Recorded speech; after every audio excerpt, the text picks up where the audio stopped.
Blah, blah, blah, blah, blah, blah, blah.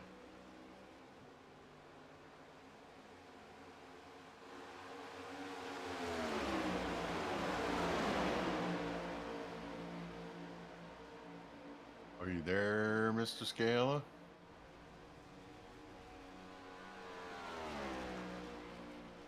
Are you ready, Mr. Krabs? Hee hee hee hee.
following is a special presentation.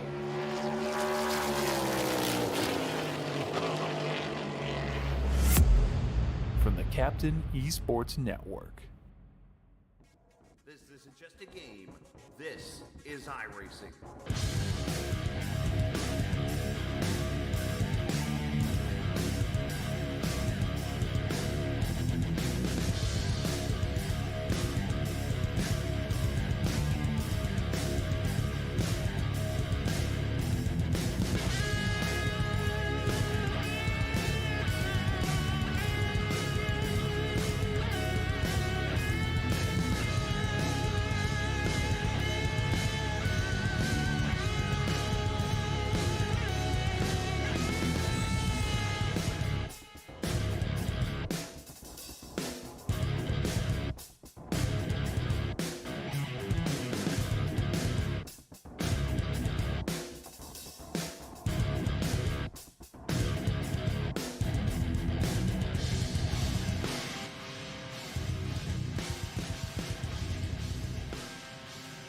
We like to call this the birthplace of speed. It's also the world center of racing, except tonight it's on iRacing. It is the Daytona International Speedway as we get you ready virtually for Sim500 in the NC811.org Cup Series season. It is the 22nd race, which means there are only 5 races left in the regular season before the playoffs kick off. And tonight, one of the big wild cards here at Daytona. And we have got a pretty big field of cars ready to go for 100 laps, 250 miles here tonight under the lights here on the Captain eSports Network. We welcome you in. I'm the Captain, Chris Scala. Of course, Kevin England is with me, and he is ready to rock and roll. Kevin, obviously, this is a wild card track, and Kevin, I'm going to hit you with a pretty big stat right here. Tonight is the 23rd race on the Cup side here at Daytona. This includes the dual races. Brian Macklin won 3 straight Daytona 500s. There is only one person outside of Brian Macklin that has won at this track more than once in the Cup car, and that's Justin Fuller. 18 races in 22 races, 18 different winners. Tonight, we could go for 19. Yeah, I'm all in on that. And you know, I'm going to say something to start this off, which is really strange. This isn't racing. There's really not a lot of racing at this racetrack. It's Fair. It's fair. it's the strangest way to start this. It's more of a chess match. It really is one of those situations where you just play the lane, play the draft, play the bump, play the pit stop, play choosing your partners and your dance partners. All of that matters more than what you can get out of stomping on your right foot. And that's not to take away the skill it takes to become a Brian Macklin and win 3 in a row. Macklins, they are formidable on these racetracks. And I think we're going to see a really interesting race here tonight. And I think it's a perfect way to open it, Chris. I think everybody in the race tonight thinks they have a shot to win. And they do. And we are highly likely going to see a new winner. And that's what's great about watching this race all the way right to the last lap. You never know who's going to win this thing. And that means not only are we going to get likely a new winner this season, but a new winner also in Daytona. Those two factors are going to come into play here tonight. And of course, last week, the big story at Michigan 1 was the flag man has bigger right side muscles now in his arm than he does left side from unfortunately waving a lot of yellow, but also a first-time winner in the series. And Charles Van Schaik, who went to victory lane as he made a late pass for the win, passing Kevin King of all people, to get that win and go to victory lane in that race and snapping the 10-race win streak of Kevin's. And can he go for 2 in a row tonight? Absolutely he could. And the reason why I say that is because these Turn 1 hero cars are usually pretty good on super speedways. But you got the usual suspects here tonight. You got a couple of them who don't have wins. You got Tommy Ryan, who's really good on super speedways. He has no wins. You've got Tyler Dalton, who won in Daytona when did I see he won? Was it earlier this season? No, he won at Daytona recently. But he's got wins here. You got so many good drivers here, and there's some that haven't gotten a win yet this season that could add their name to the list. Yeah, I have one circled here on my list, and it's the Tide Ride, the number 10 of Richard Beasley. He is such a super speedway ace. I don't know what the pixie dust is for that car when it shows up at this racetrack or Talladega, but Richard Beasley is one that certainly somehow always finds his way into the mix, and I wouldn't be surprised to see him pull down the victory here tonight. That is a fair point right there, Kev. Let's take a look at the point standings because we've got it pretty good here in the Cup Series. Now, I remind you there are 4 drop weeks already been added, so you're going to see 17 races have been counted out of the 21 that have been ran. So basically, your 4 worst finishes are wiped out, or for 4 races that you did not make. If you've missed more than 4 races, then your numbers won't count towards the playoffs. For example, we look down here at Joe Hudson, who's only made 13 starts. He is ineligible for the playoffs. Cody Giles in the same spot down here in 29th. But the top 20 make the playoffs. And right now, Robert Friery III is your bubble driver. He's 3 points ahead of Mark Jorgensen here in the 21st position. So the battle is tight right here amongst his top 20. I mean, you look at Rodolasso is right there. Brian Wortman's right there. Randy Yoakum's right there. The faster pastor is right there. Joey Jattina, the boss man, he can make up some room here as we still got 5 weeks before the playoffs do begin. So anything can happen. And tonight's a good chance to get some points because what's likely to happen here? Well, we're going to likely have big wrecks tonight. I mean, it's Daytona. These guys get aggressive, and we're going to see wrecks here tonight. So let's be honest here. And, you know, the first chess move, if you will, Kev, is avoiding that wreck to get to the finish. Yeah, I believe we're going to see different strategies. We're going to see drivers that are just going to be hammered down from the start. They're going to chase every lane to try and be up ahead of the crash. There'll be other drivers who are hanging 10 out in the back of the field waiting for that final segment to put their name in the history books. Make no mistake, racing here is right foot matted to the ground, but it's a difficult racetrack. Touch that apron, get sideways. Come off the apron after pitting. All those bumps and ruts down there in turn 2 make it difficult. And these cars dance down the back straightaway, left, right. They never stay very secure in the draft. We're going to see side drafts. We're going to see bump drafts. We're going to see drivers with tempers tonight. I guarantee that we're going to have a big one. That's just part of the package here at Daytona International, and it's what makes it so fascinating to watch. It is going to be a fun one here as we get ready to start some qualifying here, which of course is presented by 811. Know it's below and call before you dig. As qualifying going to begin, let's see who's going to be the first one out on the track. As you see the nighttime conditions, so it really isn't a prime time to get out there on the track. So I think you're going to see a lot of guys get out here and get these 2 laps out of the way. Right now, everybody's got their secret ways of getting out there on the track. So let's, you know what? Let's go get with last week's winner here, as he is got his 23 out here on the track, and that is Charles Van Schaik here. And he is right up there against the outside wall. You wonder if momentum is going to do something here at this track. I think this is a good time to see. Second lap will obviously be the fastest. As they cross the start-finish line here, right up against the walkout. Yeah, it is interesting to see if these drivers try this technique, which is the first lap is a throwaway lap, but get up to speed, get the tire temperatures up, get the engine temperatures up, try to get the car settled so that when you pull down the banking over there in the tri-oval, you guarantee the speed as you roll down into turn 1. Then the drivers will carve the yellow line trying to make speed. This is an age-old technique to run right up against the fence on the first throwaway lap and then determine whether or not that second lap could be faster. Other drivers, they're right there on bottom feeders right from the beginning, Chris. And let's see, as he rolls down the banking, now we know he's going to tuck down to that yellow line for lap number 2. 49.75, Jorgensen the fastest right now. Now, let's go ahead and be honest with you. I'm not here to try to spoil qualifying. Chances are, though, by the odds, Tyler Dalton and Tommy Ryan will be your front row. Likely. That doesn't mean it's guaranteed. Likely. And that's because these guys know things that we don't know about qualifying. And I've tried some of their stuff that they've showed me, and it's worked in a truck. Hasn't worked in other cars. That's Mark Fish, 49.35. Eric Arnold, 49.31.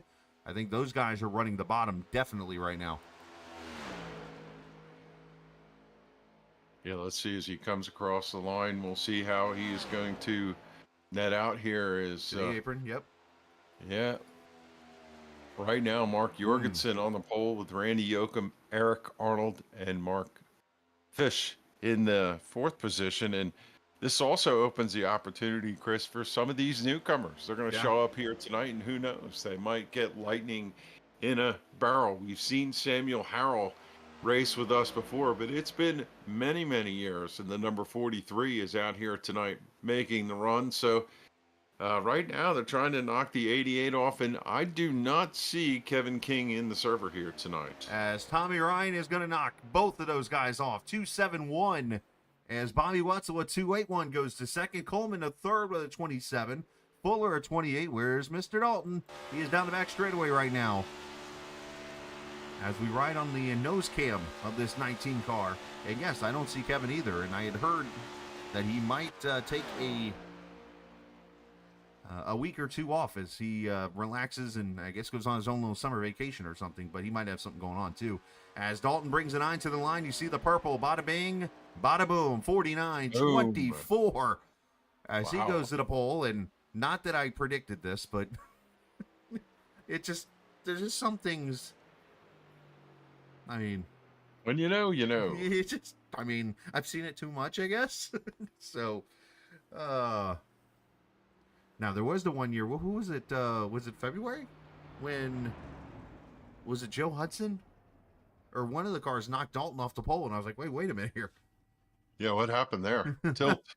But Dalton right now on the pole. Kevin King is getting his pickup truck. He has a OBS Chevy painted this week. I saw Facebook posted that. And he seems rather excited about that. So I know that takes a lot of time. Doy Woods in that Davey Allison car slots in at 11th. And no one else is on the track. Yeah, so once again, Tyler Dalton going to be on the pole here at Daytona. And we are actually going to, let's see, here's where it gets tricky. Usually I go to the anthem right here. But if these guys set it up right, we'll actually have like a 5-minute warm-up here like we've had. And I've fallen for it these first few nights because I'm just not used to it. But they've done this because there's a glitch that has been happening in iRacing where actual drivers will get kicked out of the session from iRacing. So what they've done is opened up a little window for these drivers to get back in so that they can start the race and not have to start on pit road, especially at a race like tonight. Because if you're somebody like Dalton or Tommy Ryan, one of those guys to start up front and all of a sudden you get kicked out of the session and you miss the start of the race, now not only are you likely going a lap down, but you're out of the draft, so you're likely losing a second lap, and then you start getting that feeling of, why did I even think about racing tonight? And that's not a good feeling. All right, so let's talk to some drivers here.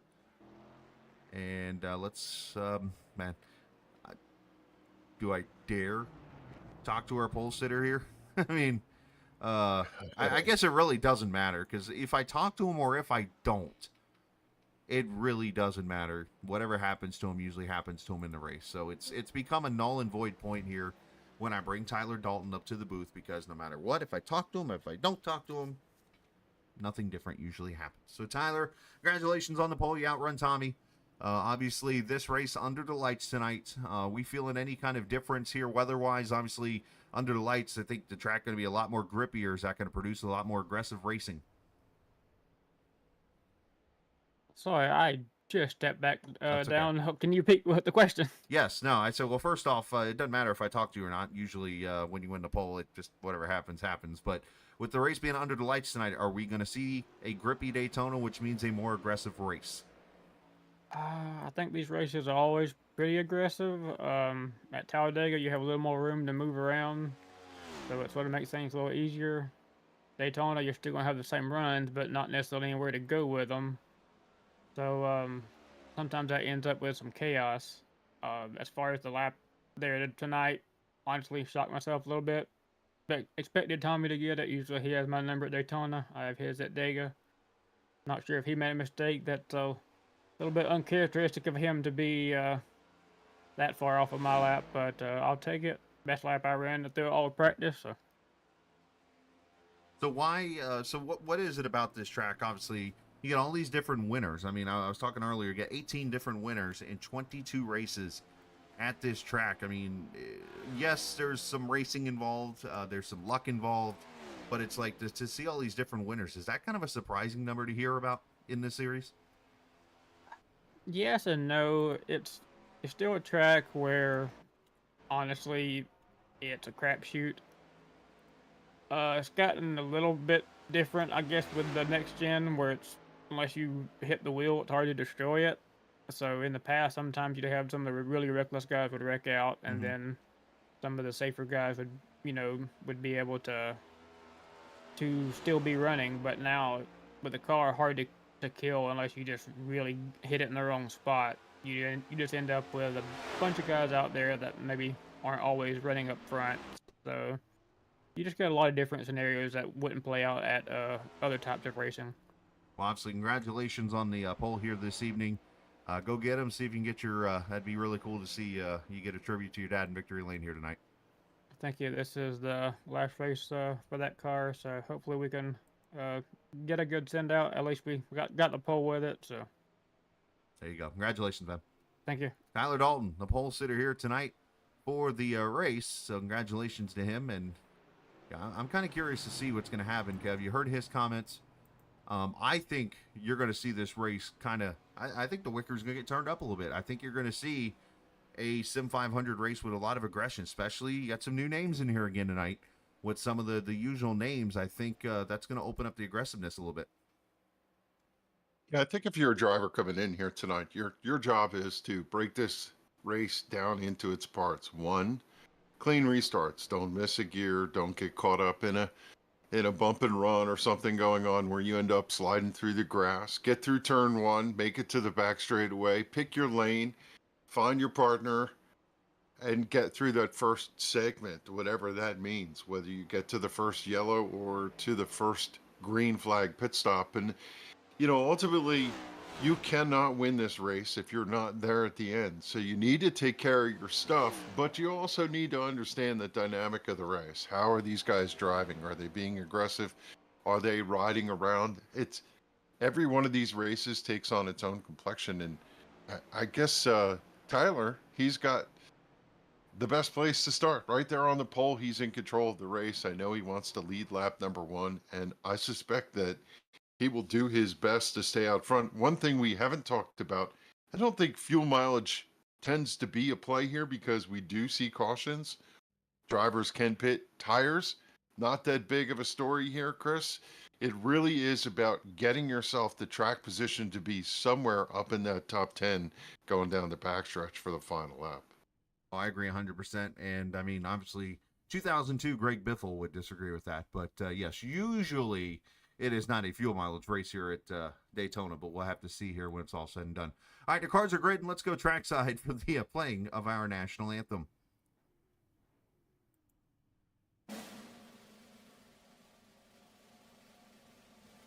Oh, say, can you see by the dawn's early light what so proudly we hailed at the twilight's last gleaming, whose broad stripes and bright stars through the perilous fight o'er the ramparts we watched were so gallantly streaming, and the rocket's red glare, the bombs bursting in air, gave proof through the night that our flag was still there.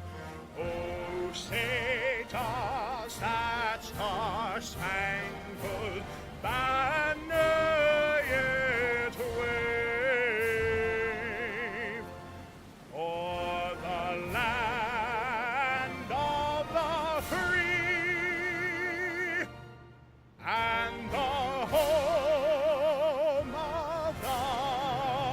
Rafe.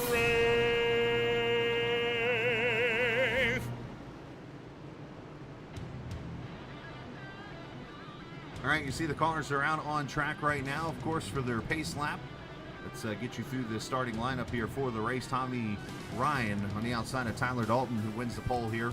By 200s, Chad Coleman, Jeff Ryan, Wetzel Fuller, Callan Tony, Jorgensen Jr., Joey Jatina, Randy Yoakum, Doy Woods, and David Comstock. Those guys, your front 6 rows. Justin Mons, Wesley Donaldson, Eric Arnold, Seth Foudy, Grijalva, Kevin DeBrown. As you look through the rest of your starting lineup here, 40 cars, and 3 of them did not make the grid, including last week's winner, Charles Van Schaik. Very interesting to see how this all is going to play out here tonight. Obviously, Charles is there in the pits, so he's going to launch as soon as the green comes out. But he's going to be out of the draft when this all gets going. 100 laps, 250 miles, iRacing default weather, and of course the 3 green-white checkers as needed. Kevin, bring them to the green, my friend. Drivers get tightened up here, anticipating the start. They go through the Geico restart zone. Green flag is out. They race to turn 1 for the first time. They'll be 2 by 2 by 2 all the way back through the pack. As those cars off of pit road will now get a jump in. They will come through the gears here, probably hit about 4th gear right here in turn 2, roll into 5th, and it's going to be Yeah, it looks a good like race down the back straightaway. Clean so far, Chris, as everybody has just kind of got in line here and is rolling to turn 3. Tommy Ryan to the lead, Jeff Ryan to the lead, Jeff Fuller. Justin Fuller to the outside. Here he goes to the front. It's already 3 lead changes in 3/4 of a lap as the outside line doing some pushing here early in this race as they come through the tri-oval. And it looks like Justin Fuller going to lead lap number 1 of this race. And that was Sam Harrell, by the way, and Charles Van Schaik that started the race from pit road officially. So those guys are, thankfully they're kind of teamed up, so they'll stay at a decent speed, but they're still not going to be nowhere near as fast as this lead pack is, as they're traveling well over 190 miles an hour off the back straightaway right now. You can see a couple cars on that first lap jump to the high line. The high line is a preference for some drivers. It left a big gap behind Doy Woods. Now that gap is going to close, and that inside line will shuffle up. Everybody kind of right now leaving a lot of space. One of the things we'll look at here is how much space in the front and in the back of each of the cars. Right. What's the buffer for them? As the race goes, it's going to get tighter and tighter. Right now is probably the most comfortable these drivers will be, trying to sort their cars out, just see how it's moving in the draft. This is the first time they're running with all the cars on the racetrack, and the cars do move differently as you go down the straightaways and into the corners. One thing I was starting to see, and I'm starting to see it more and more right now, the outside line is starting to form up pretty well here as Randy Yoakum, David Comstock, Wesley Donaldson, the 5 cars in the front here, trying to push that line away. And Jorgensen's doing a great job getting right up on that the bumper of the 51, and it's kind of pulling that outside line away, around here as you see the double 9s there of Bobby Wetzel, Tyler Dalton. Dalton's actually in the 19 for those keeping record. 84, Anthony Calantoni in that Talking Giants car right there. And you see Joey Jatina, the boss man. He's got a few starts here at Daytona, I believe, in an ARCA car, but he's got the experience of a super speedway race. But I'm seeing 2 different lines already. Like you kind of mentioned a second ago, you got this line back here that is roaring up here at the front, and then you go back to about the 27th position. There is a single file train sitting back here. Yeah, all these cars run within a second of each other. One thing we have to keep in mind that if there is trouble anywhere through the field, especially up front, you're on top of it quick, fast, and in a hurry. A lot of these drivers will tell you the top line is the preferred line. It does burn a little more fuel, but drivers think that there's speed to be found. Usually if you're locked in on that bottom line, hugging that yellow line, you're kind of trapped between the car on the outside and that yellow line, and that you're boxed in from the cars in front and behind you. Right now we see the high line running up above that black seam that you see in the corners. As the race goes on, they'll move down and be tighter on the doors and implement a little side draft. But early in the going right now, they're showing a lot of decorum as one car pulls out of line. That's Doy Woods. He's going to go to the back here. He didn't like what he sees. Usually that's a sign that somebody's a little uncomfortable with the in and out. I'll say Doy had more issues than that. He was down to 120 miles an hour. He's got some problems here in this car. Not sure. I don't think it's a motor problem, but maybe it is. Did he overheat this car? Because the car is slowing down, and he's coming to pit road here. So did Doy Woods blow up? Yeah, there are times when you have to be really careful and cognizant of the fact that you run too tight, you're going to run that temperature up on the car, and the 00 heads to pit road. We'll see whether or not they can turn a wrench and get this thing back out there, but this is not a good way to start the Daytona race. Yeah, and he just jumped to the pits. He didn't blow up because his motor was actually speeding up a little bit there on pit road, so he was doing okay speed-wise. So if there's something going on, maybe it's an issue computer-wise or something going on for him, but Doy has taken his car behind the wall. It might even be some other issue outside of iRacing. So, but Fuller's led all 6 laps. He's got the train up there on the top side. Randy Yoakum hanging there with him, but Jorgensen is stuck on that rear bumpers tonight. Mark Jorgensen, who's been in place to win many races in this series. Could this be one tonight? But, one story, it kind of became a really big story last night, Kev. There was no Mike Kelly in the race last night. And, of course, Mike was in the running for that championship. I actually messaged Mike and haven't really heard from him yet here, so hopefully he'll check in. Hopefully everything's okay with him. But that means the top 2 points guys are not here tonight. Vacation season, that's just the way the world works sometimes, is you got to step away.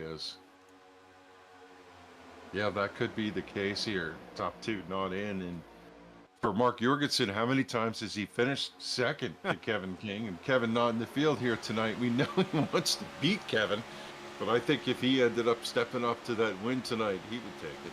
We ride with the Chesterton Ford of Joey Jatina. You see that car carrying a lot of speed down the back straightaway. Just kind of hanging tight. I say tight, but he's hanging a little off of Calantoni's car. And you see the car hanging about 195, 196. And you see that Ancient World Gaming car on the inside there. Chad Coleman also there with him. I think we need to talk about team orders here tonight. A lot of drivers are racing, and they have communication with each other in their team channels. So Sim500 Mafia, you have Ancient World Gaming, as we talked about, Goat Racing, and some of the others. They're all kind of connected and talking to each other. Sometimes in the beginning part of the race, one of the things you want to do is just find your friends, get hooked up, nose to tail, and see if you could find your way. And the one I'm curious to watch here is Josh Parker's trouble over there. Oh, I saw some sparks with him. Yeah, they got a little squirrely there, and I saw him take a little evasive action in that number 81 Fritos Camaro, but usually we see Josh drive from the back to the front. He's still trying to make his way forward in that high line. A little harder to do here with the track being clogged the way it is. Our cameras tonight, should mention, by the way, presented by TrackCams22.com. Check them out online on Facebook and the iRacing forums at TrackCams22.com. So 2 things. When you look at, if you're one that believes in superstitions and irony, 2 things could potentially happen tonight. 1, Mark Jorgensen goes to victory lane. And 2, Richard Beasley goes to victory lane, as Beasley rides right there at the end of this front pack at the, where I got him at right now, the 21st position. At the end of this front pack, he's that orange number 10 car on the outside lane. This would be that race that King doesn't show up and Beasley goes to victory lane. And I'll tell you this, if he does win, I'm giving him the microphone for the amount of time he wants. Yeah, we see Beasley. He's running right now in the back of that pack, and it's an interesting story because as he competes, he's in the 21st position, 22nd on back. They've dropped off this lead pack. You could see them just entering into the corner as the other cars are in the banking. We're starting to see the field split up just a little bit. Now, I think those cars out in the back, if they got nose to tail, they could run down this 2x2x2 group up here in the front. But it is interesting to see the field breaking into little pods right about now. Yeah, it's interesting. As Seth Fowdy, I'm watching the second lane. You mentioned if they go single file. I've watched Seth Fowdy kind of form an outside lane here with the, I think it's one of the newcomers here. I'm trying to see who it is. Yeah, the 08 of Cody Johnson, not the country singer, by the way, as far as I know. But those guys have teamed up and formed the outside lane, and now that's brought Scott Simley along, Jose Gonzalez, who, by the way, is the defending winner of this race, Ron Mitten in that 92 car, and Matt Rodolosso's got a different paint scheme, and oh, look who's back, the world's strongest car, the 69 of Patrick Blundell. Oh, yeah. Oh, boy, 3 wide. They're getting jumbled up here. Yeah, I see Josh Parker is the one driver who keeps inserting himself into the middle. He's got Look who's behind him. 93 of Kevin DeBrown helping him push through. Just trying to carve his way up there. He wants to put his name into the storybooks here as a contender early on in this race. Remember the episodes where Winnie the Pooh would get stuck in the hole of the rabbit hole or whatever, trying to get into the house? Kevin DeBrown would be the one person to push Winnie through. Oh, contact! Wetzel into the wall. Contact. And scrambling. Nobody's turned her sideways, but Wetzel, you can almost say, got Daled a little bit there. Several cars down on the apron. The Rivera's down there. Robert Friery the third was down there. Wetzel's car severely damaged, is just limping along down the back straightaway. Yeah, he's going to need a lot of work on that car. But that, you want to talk about breaking the field up. That just broke the field up. As, let's see if we can catch what happened there. I saw it looked like somebody either pushed him in the corner or his car just got upset. See if I can find the replay here in the highlights, but a tough break there for the 9 car. Yeah, that was the Dodge contingents coming together. Wetzel got in a little too hot. The car slid up, catch the wall, and unfortunately for Tyler Dalton, just nowhere to go. Well, they were 4 wide for a second. Bobby had to check up. That's what I'm seeing right here. I mean, I'm seeing right here in this angle, you got the 3 of Jeff Ryan, the 81 of Parker, the 9 of Wetzel, and then I think they're going to start to, let me see if I see this right. As to go into the corner, you are going to see, yeah, the 91 of Wesley Donaldson. I mean, they're 4 wide right here going into 1. Wetzel's going to get squeezed and had to get out of the gas, and obviously Dalton nowhere to go. Sometimes when you lift out of the throttle, the car will take a right, and I do believe he made light contact with that right rear, maybe of the 91, but whatever the case may be, Anthony Calantoni also got a piece of that in the number 84. He punched the back of the number 9, but was able to drive left and grab a gear and drive through it as the 9 now sits on pit road getting extensive damage fixed. Yeah, he's not going to be too thrilled about that, unfortunately, happening, but 13 cars are broken away. There's my English for you. Broken away from the pack. 14th back here in single file. They're going to try to roar back in this front of the field. But a big shout out to all the viewers here watching tonight. Appreciate everybody hanging out and chatting with us as per usual. If you're new to the channel, hit that subscribe button. If you're not, well, thank you for at least coming back and hanging out with Kevin and I on this Monday night. We race one last time before Labor Day weekend.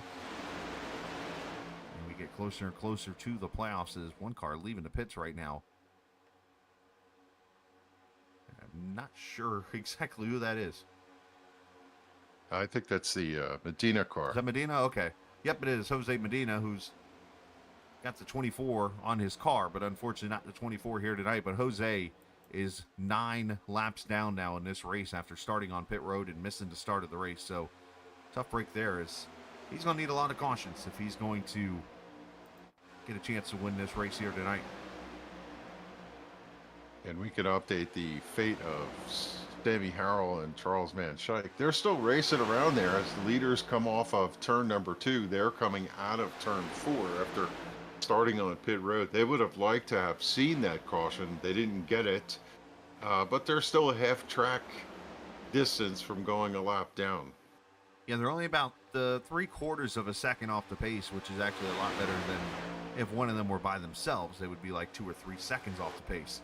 So obviously it's, having a 2-car tandem, I mean, though it's not working as well as you might want, it's still helping you stay on the lead lap for a lot longer of a time as we start to see an inside line forming up with Wesley Donaldson and Kevin DeBrown, Josh Parker, Chad Coleman, a lot of team name guys down there at the bottom. Matter of fact, usually a few of those guys have WBD diecast paints. As a matter of fact, 3 of them do. Yeah, I'm kind of curious as to whether they would have single filed out if they could get nose to tail they would run that train away from the group behind them. If the group behind them gets single file and this group's running 2 by 2, they could run them down and become one big pack again. So yeah, I guess when racers race, they race. That's what's going to happen. They're not going to single file out here. Well, here's the thing, though. I look at the last time by, the front pack actually pulled away running double file. And I think I've got a pretty good reason why here. As I look at the lap times, this time by looks like a mix pretty much pack-wise when it comes to speed. But watch Yorkeson. He is on the back bumper of Justin Fuller.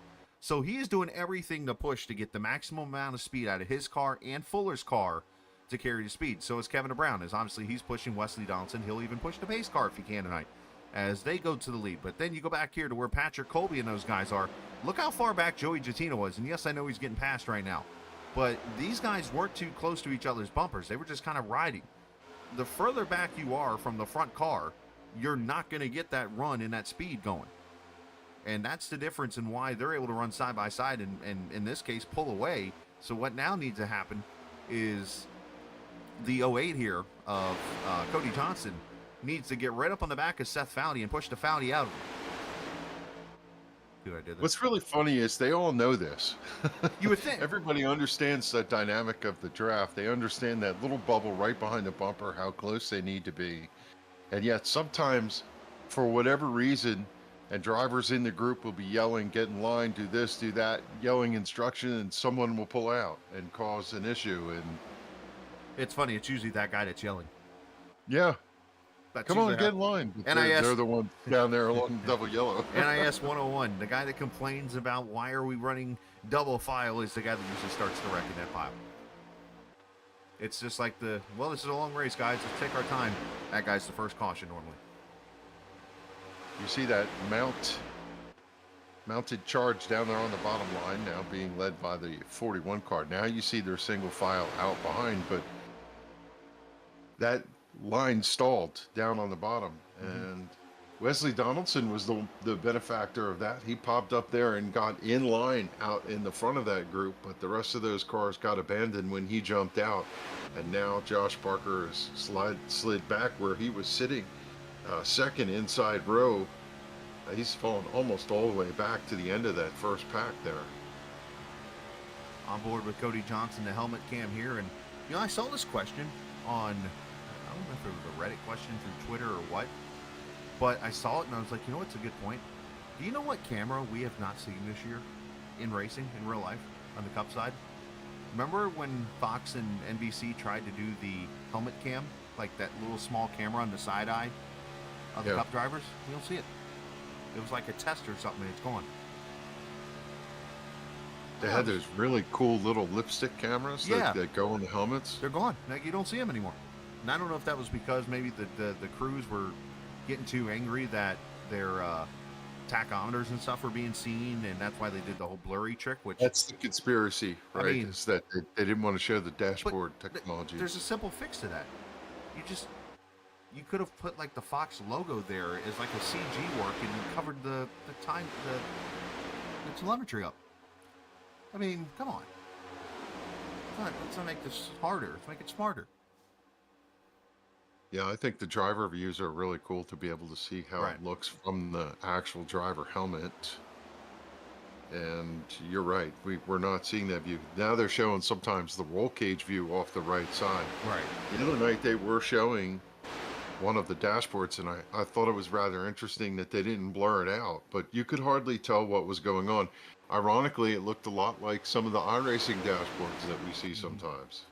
Yeah, you see that in all those cars now. But all right, so we're going to take a chance here while we're quickly single file here and kind of calm for a split second. Let's step away, get a break, come back, get you more racing here from Daytona on the Captain eSports Network. This tree is going to look great here. Did you call 811 to protect your underground utilities? I can't wait to see these roses come up. Dig, dig, dig! Wait, we forgot to call 811. Before you dig, make sure you can. Call 811 to know what's below. It's up to all of us to protect the ones we love.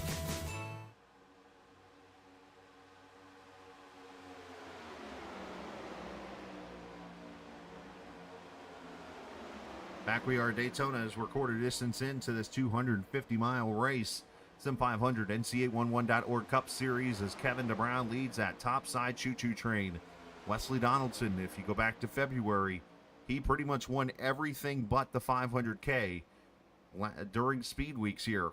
And he runs there in the second position, looking to have another great run here tonight. Justin Fuller, who is the only driver in the field tonight with more than one win at this track. And that is after 22 races that have been ran at this track. You don't have to look up that stat. But either way, Fuller third. Mark Jorgensen in the fourth position right now. Randy Yoakum having a great run there in the fifth position. Me and Randy kind of have a weird tie to this track. In a series that, ironically, it's changed over names and stuff recently. And it's a league that actually I'll be broadcasting tomorrow night here on the Captain eSports Network. He and I actually had a controversial finish at this track that I actually got the win in. And Randy was in a wreck on the last lap or something, and iRacing put him back in front, and there was a whole mess. So there's always that weird tie to him and I have the Daytona here, and it's just ironic that we put the final piece of the puzzle in that league is back on the Captain eSports Network tomorrow night. So, oh, the irony. Isn't it funny how you remember all that? You never ever forget. That I don't forget, but you know, when it comes to birthdays and things, forget it. Hey, you know your daughter has a game tomorrow. Oh, really? No. Anyways, 27 laps complete before I put myself in the doghouse here. It is Kevin DeBrown and Wesley Donaldson, Justin Fuller, Mark Jorgensen, Randy Yoakum, your top five. That second pack has got it within 2.6 seconds, but you can see it is like two different trains here. You got the train running the high line, and they're running about 46.30s right now. And then you got the train running the bottom line. Those guys are running 45.50s, so they're running a little bit faster here. And you see they're starting to get closer and closer and closer. The difference, though, is in the old Gen 5 cars and stuff, it was usually about a second and a half, Kev, that you could get to that car and you would feel the draft. This car is a lot different. It is like about 0.7 of a second, and you have to be directly behind that car. You cannot be off on one side or the other to get that draft. Yeah, you have to be right in underneath the move up. spoiler. Mm-hmm. Yeah, one thing we've not talked about is Seth Foudy and the amount of fuel that he's burning here. When he's out front, he's burning more fuel than the cars that are in the draft that can run partial throttle. And we know that when it comes time, if we're going to run all the way to a green flag stop, he's going to have to pit a little bit earlier than everybody else, as everyone's been saving a little fuel. One car they did jettison off of that second group is the 41 of Justin Mons. He's been sucked up now by that third group. He's trying to tag on as they stream by him, and he's going to come in behind the 74 of Brian Wertman, a recent winner here. Yeah, I saw that. 500. Got a second league win. He won that first race at Atlanta a couple seasons ago in the trucks during the off season, and then what was it, Friday night? Tuesday night. Come down the backstretch. He was to the high side. I saw him go by with Justin Fuller on his tail, and the two of them got lockstep and pushed from the outside, and he just cruised right on through, never to be touched there. So congratulations to Brian for that win. Hey, can momentum carry? I mean, is tonight another Brian Wertman win, maybe? I mean, hey, if you're in it, you can win it. Let's just put it like that. You got three different packs, as you mentioned. This is the third pack. With Jose Gonzalez, Nelson Rivera, Robert Friary III, Doug Sigmund, Rod Alasso, and then Mons. And then Brian Wertman is, well, what do you know, hanging on to the tail end of this pack. And then back here, a newcomer, Greg Hammond, in the 24 car, has the world's strongest car of Patrick Blundell. And then Mark Schrader and Gerald Livingston back here in this pack. And then, of course, you got the two cars of Sam Harrell and Charles Van Schaik that are just praying for something to break out here. But right now, it's been kind of calm. As you see, the second pack is slowly choo-chooing in here. 1.2 seconds now. That lead group has almost run those two down. They're coming off of turn 2 to the middle of the backstretch as the field streaks off. And I don't know, there's always something about timing. They feel like they're going to be swallowed up, and then a caution comes out. And I see this second group now, side by side, jockeying for position. that were in line and catching that first group. Now, well, they broke up a little bit and swapped a couple positions here. I'm not sure if that's one of those deals where they're trying to get lined up with their pitting partners or what the situation is, but that second group can almost grab the draft of the first group here as they go across the line. That's not a bad way to think here, because you are 32 laps. You're going to be able to go about we'll call it 35 to 40 on a tank of fuel here. Now, here's the one thing that the front pack has to think about here, because when I look at the last cars in this pack, you got Tyler Dalton, you got Eric Arnold, Chad Coleman, Tommy Ryan. You got some different teams here involved. But is this one of those things where if you are, say, Coleman or Eric Arnold or one of those cars, do you pull down if this line stays up top? Do you pull down to try to prevent the run from the second rope or the second line here? Because once they get here, they are going to have a massive run. And how do you protect the run? Well, you protect both lanes.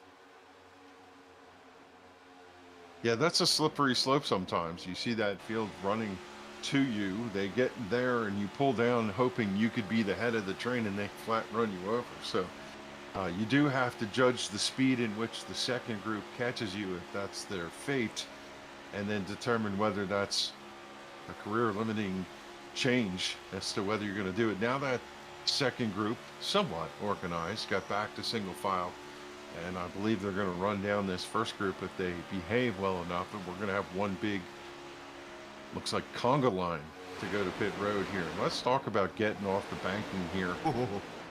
It is about getting off the banking, get slowed to 60 miles an hour, find your pit stall, don't overrun it, turn the tires off because you really don't need them, and then getting back up to speed and back out onto the racetrack. It's the entire trip that counts. And I have to say, you look at someone like Tyler Dalton and Tommy Ryan, they're two of the best in the business at that kind of work. And so you separate the wannabes from the winners a lot of times on pit road in these green flag pit stops. I'm going to counter 1 point in there. Everything was true, except for the part about tires. I'd say at least get 2 tires, because you want to be able to get off pit road. And getting off pit road can be very sketchy with worn out tires or with some wear on the tires. You could spin out with ease in any of these cars. So I would at least take 2 tires if you're going to do something like that. But to be honest with you, the way the fuel flows in this car, you might as well take 4. It's just the way the timing is. You're going to be on pit road for a while when it's all said and done. But that's the you only could at least take 2 in the time frame that it changes the tires. I could say that. Yeah, I'm with you on that. But either way, we're going to see here now. Another thing you could also do, going back to the point about the trying to slow down the second pack, but it's starting to take forever for that pack to get here for some reason. But the other thing Tyler could do here, if he really wanted to, I don't see Tyler being that kind of guy, but he could move his car down to the middle lane as the pack catches him. It does risk him potentially falling back, but it would then side draft the pack coming through and potentially slow them down a little bit. But it's easier said than done here. Let's see what Foudy does. If he just jumps in line here with them, or because he's going to start to get a run right about here. Yeah, and unfortunately his wingman is a little bit off of him, yeah. about a full car length off as they come to the back. See Eric Arnold swing down as I think they are trying to break the draft a little bit as the second group gets to them. You see Charles Van Schaikler on board with his looking back at the pack as they just slowly, it's like Jaws, all of a sudden just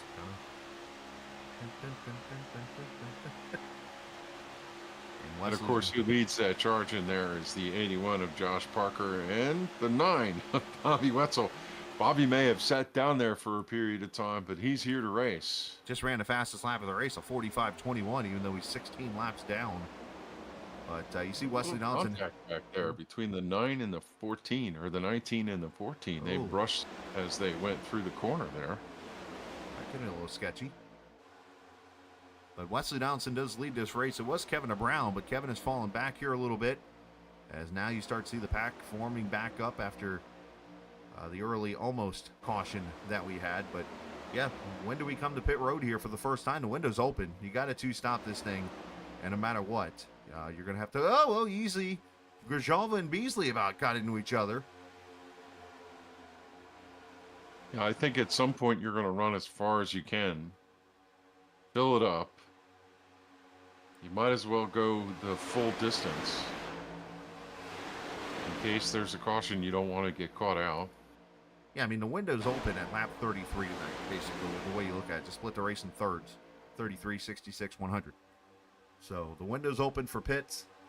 And obviously with this race being clean and green here so far tonight, you know, this is that chance to practice your pit stops here. And you got to wonder, these guys draft and race so well on super speedways, how many of them actually pitted during practice and practiced their pit stops?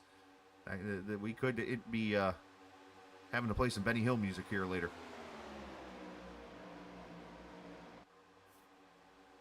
Yeah, we'll see who's conservative. And they did move around Sammy Harrell and the 23 of Charles Van Schaik, and they were lucky enough to slot right in there. Now, unfortunately for Charles, he is not the first car one lap down, as his dance partner beat him to the punch there, but they did come in right behind the leaders. Yeah, we'll see what happens here. Is Cal Tony on the high side up there? I think pit stops are coming because the way you paused there, you've got the audio on. So let's see. You had that pause on like you were hearing some audio or something. So I was like, all right, I think they're about to pit, but I was wrong. What else is new? There is a little chat going on right now as the drivers. All right. One of the most underrated, as you bring this up, Kevin, and I bring this up from the 500 season that I won.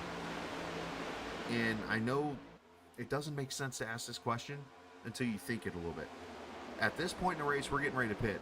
Okay, I don't know any of the guys around me. I haven't really raced with them or anything, right? So I don't have off the top of my head what lap they pitted on, as like some of the last cars here, Wortman, Hammond, those guys are on pit road now. So I started asking the question in chat. I said, hey, where did you start? To compare to my start position to say, all right, I know I need to be to this spot on this guy, this spot on this guy's. Here they come. And you're going to see why here, because once you get on pit road, there's no spotter. So now it's like you got to look around you and see who's around so you don't go wiping somebody out. Like right here, Grzyalva, Coleman, yep, that's close, that's close. Everybody's got to find their pit stall now. Everybody's okay right now, it looks like. Yeah, the 13 went through about 30 pit stalls there. That's one way to do it.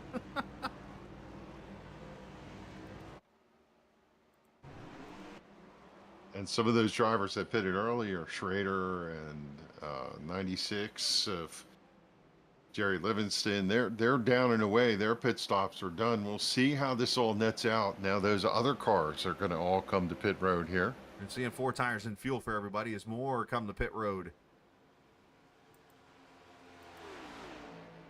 This is pretty much the rest of that. Wesley Donaldson leading, and then Justin Fuller now is coming in one lap later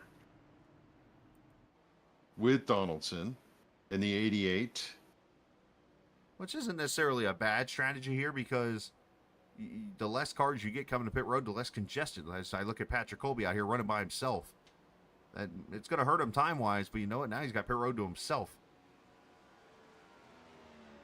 As everybody leaves their pit stall, don't see any penalties. Everybody's good. As everybody yields, got to be careful. Do not cross that yellow line until you get all the way over to the back straightaway. And this is not the smoothest back straightaway in the world. Yeah, you can see the bumps there in turn 1 as the cars come through. You got to remember, there's the road course there. Bumpy over here at the exit of turn 2 when you come across the stripe. All right, so Colby's coming to pit road as all these cars leave, and here comes the crew that came to pit road last lap.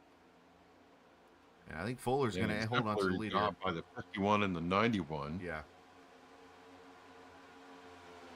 Now, Chris, sometimes these drivers talk about they get an advantage if they pit first and they're up to speed and they come back to the racetrack catching cars coming off, and they're able to pull a little bit of a drop. So we're going to see how this is going to net out.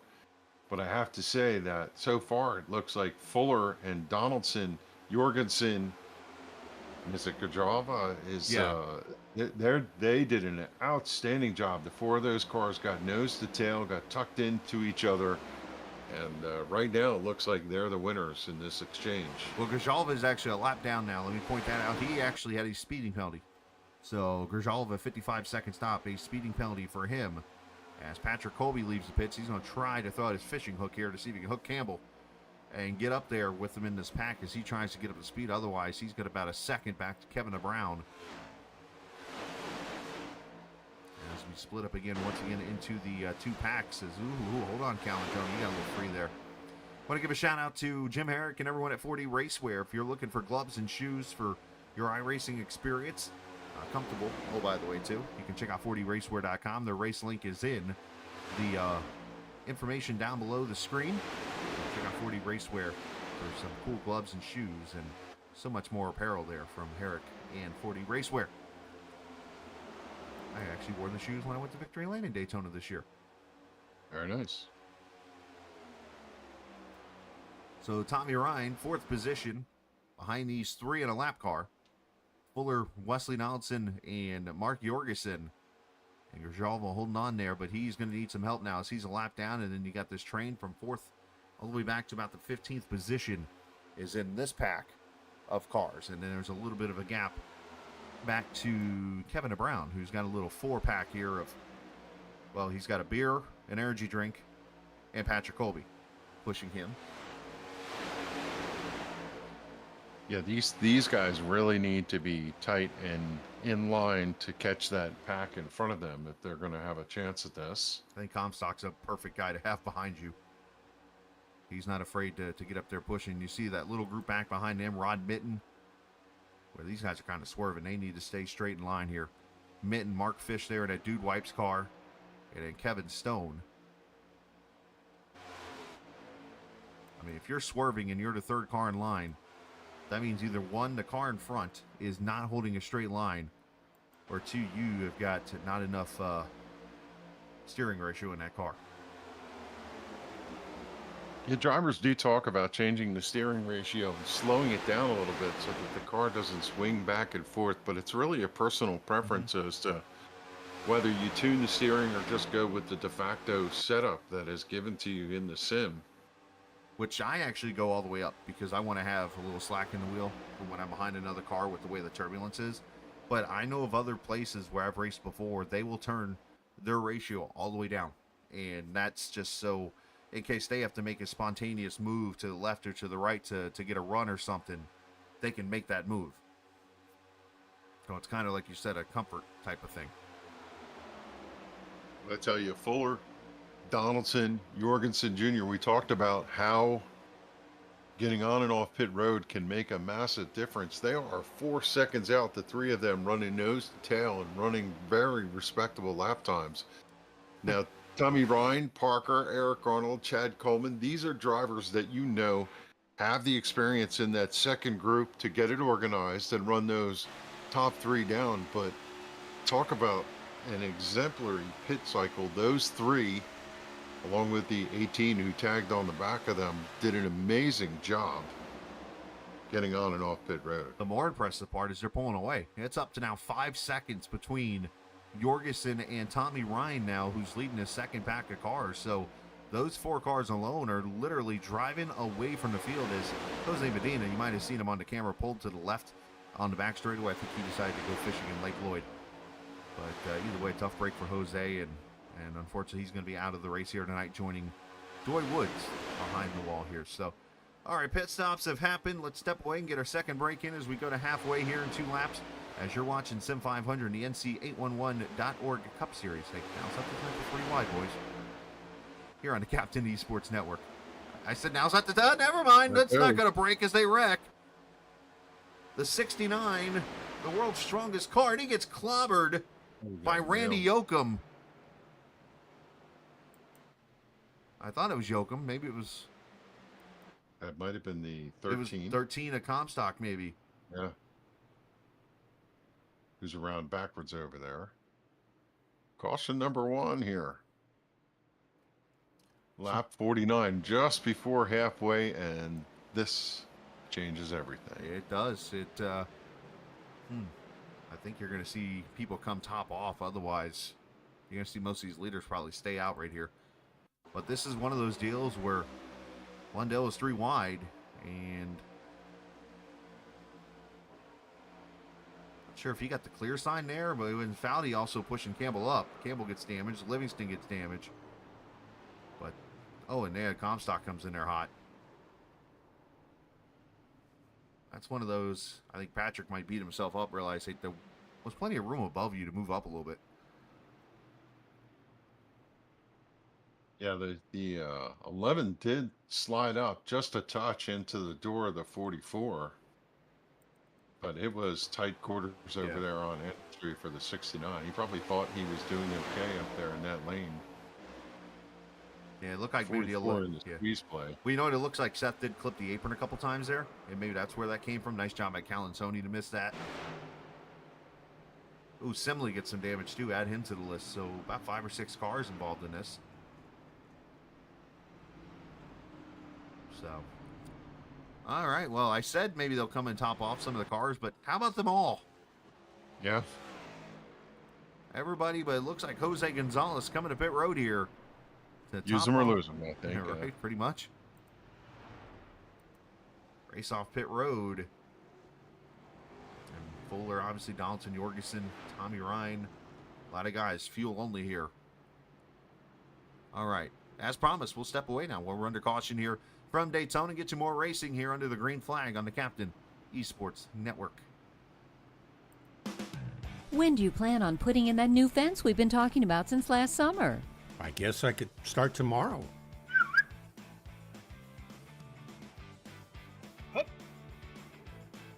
Protect the ones you love and protect your buried utilities by contacting 811 before you dig, either by phone, the web, or the NC811 app. Know what's below before you dig. Visit nc811.org to learn more.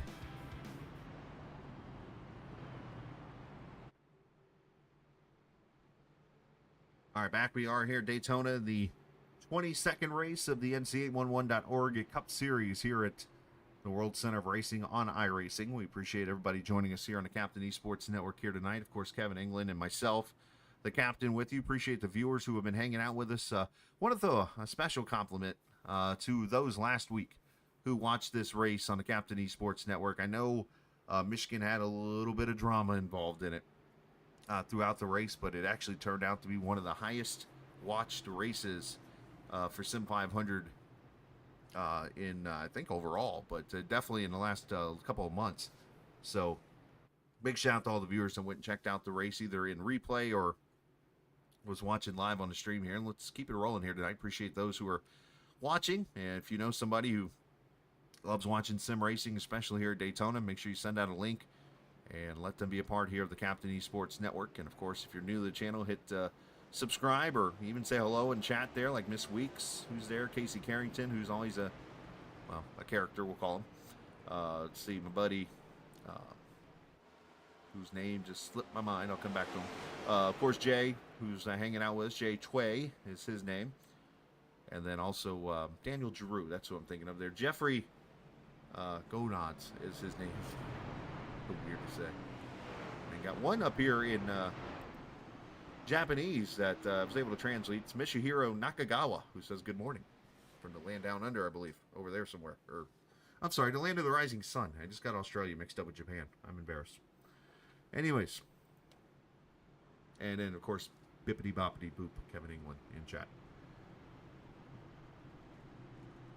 So, obviously, 51 laps in the books here, Kev. First lap, or first half of this race caution free. Does this mean we're in trouble now the rest of the way? Yeah, basically it's a reset. We're going down the backstretch on a pace lap. The complexion of the field has changed. A lot of the faster cars are up front, but now everybody's got fresh tires and it opens it up for mayhem. We talked about the space that we saw at the beginning of the race. Right. And I do believe as the laps wind down, it'll get tighter and tighter. And some of those drivers that were looking for an opportunity to get back into the fold, they just got a free pass. Talking about the 23 of Charles Van Schaik and a couple others. Charles is still one lap down. So is the 43 of Samuel Harrell. But if caution comes out and a couple of free passes, they're right back into the mix. We got 33 cars on the lead lap here as we go back to green, working lap 51. 7 cautions in the race in February 6th last year in this race. We're wrapping up our first here at lap number 50 as we go green and we turn it up for the viewers here tonight on the Captain Esports Network.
54 laps in the books. Jose Gonzalez now leading.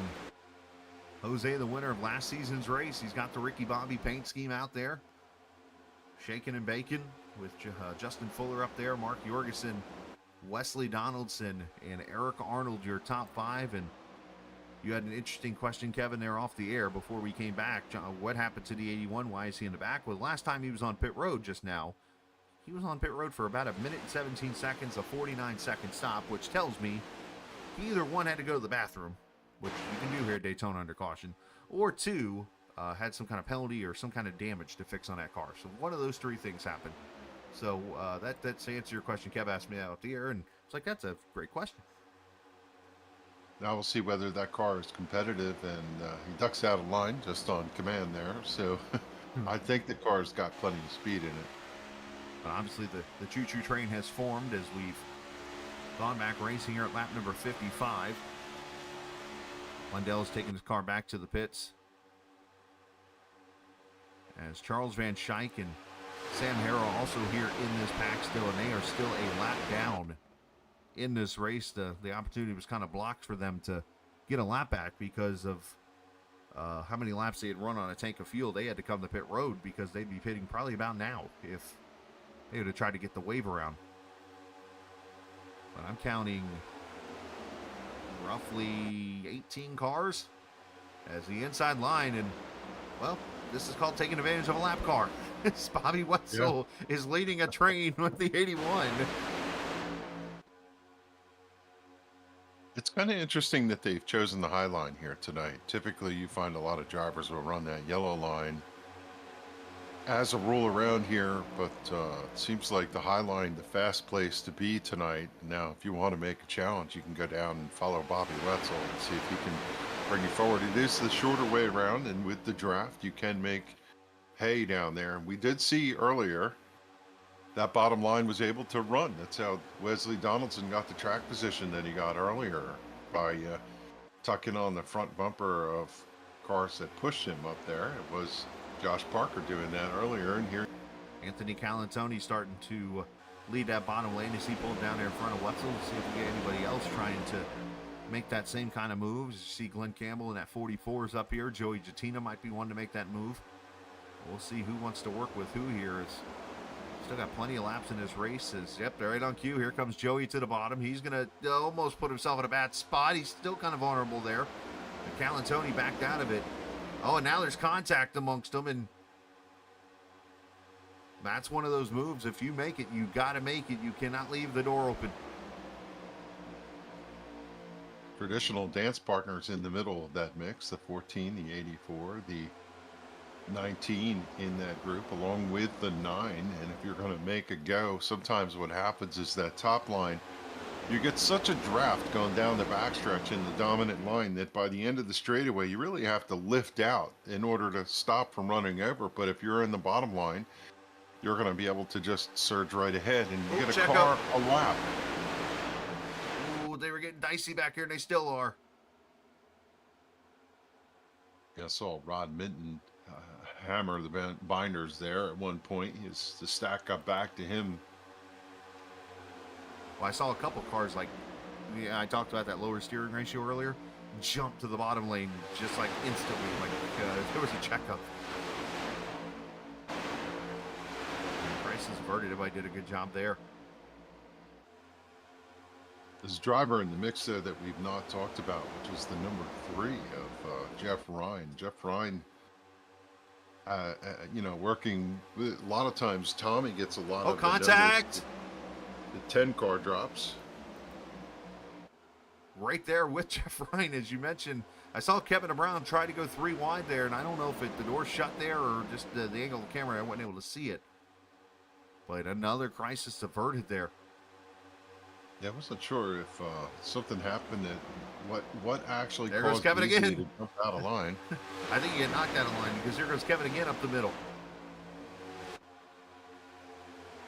Yeah, I think the 3 squeezed him against the outside fence, and he had to jump on the brakes in order to keep from causing melee down there. And now he's going to have to climb his way out of the hole he created. Jose leading that top side still. That bottom line is getting closer and closer up there as Calantoni pushes to 14 to 93, giving some room there as he jumps in line behind Calantoni.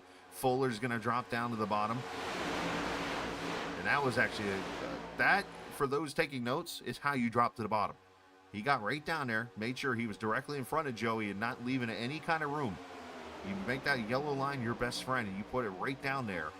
If the cars are running the bottom lane, guess what? You put it right down the yellow lane, they'll push you. You cannot go put your car like halfway up the track in the middle lane and try to merge to the bottom. You're either going to be stuck 3 wide or you're going to be stuck out of the race. Yeah, Fuller back out front. He's the 6th different leader here tonight. He led earlier from lap 41, and then, of course, from the green, led the first 20 laps back on top of the stack one more time in the units number 51. Jatina made a move to the outside, but he had no help, unfortunately. Gonzalez caught them, and it checked up the outside lane.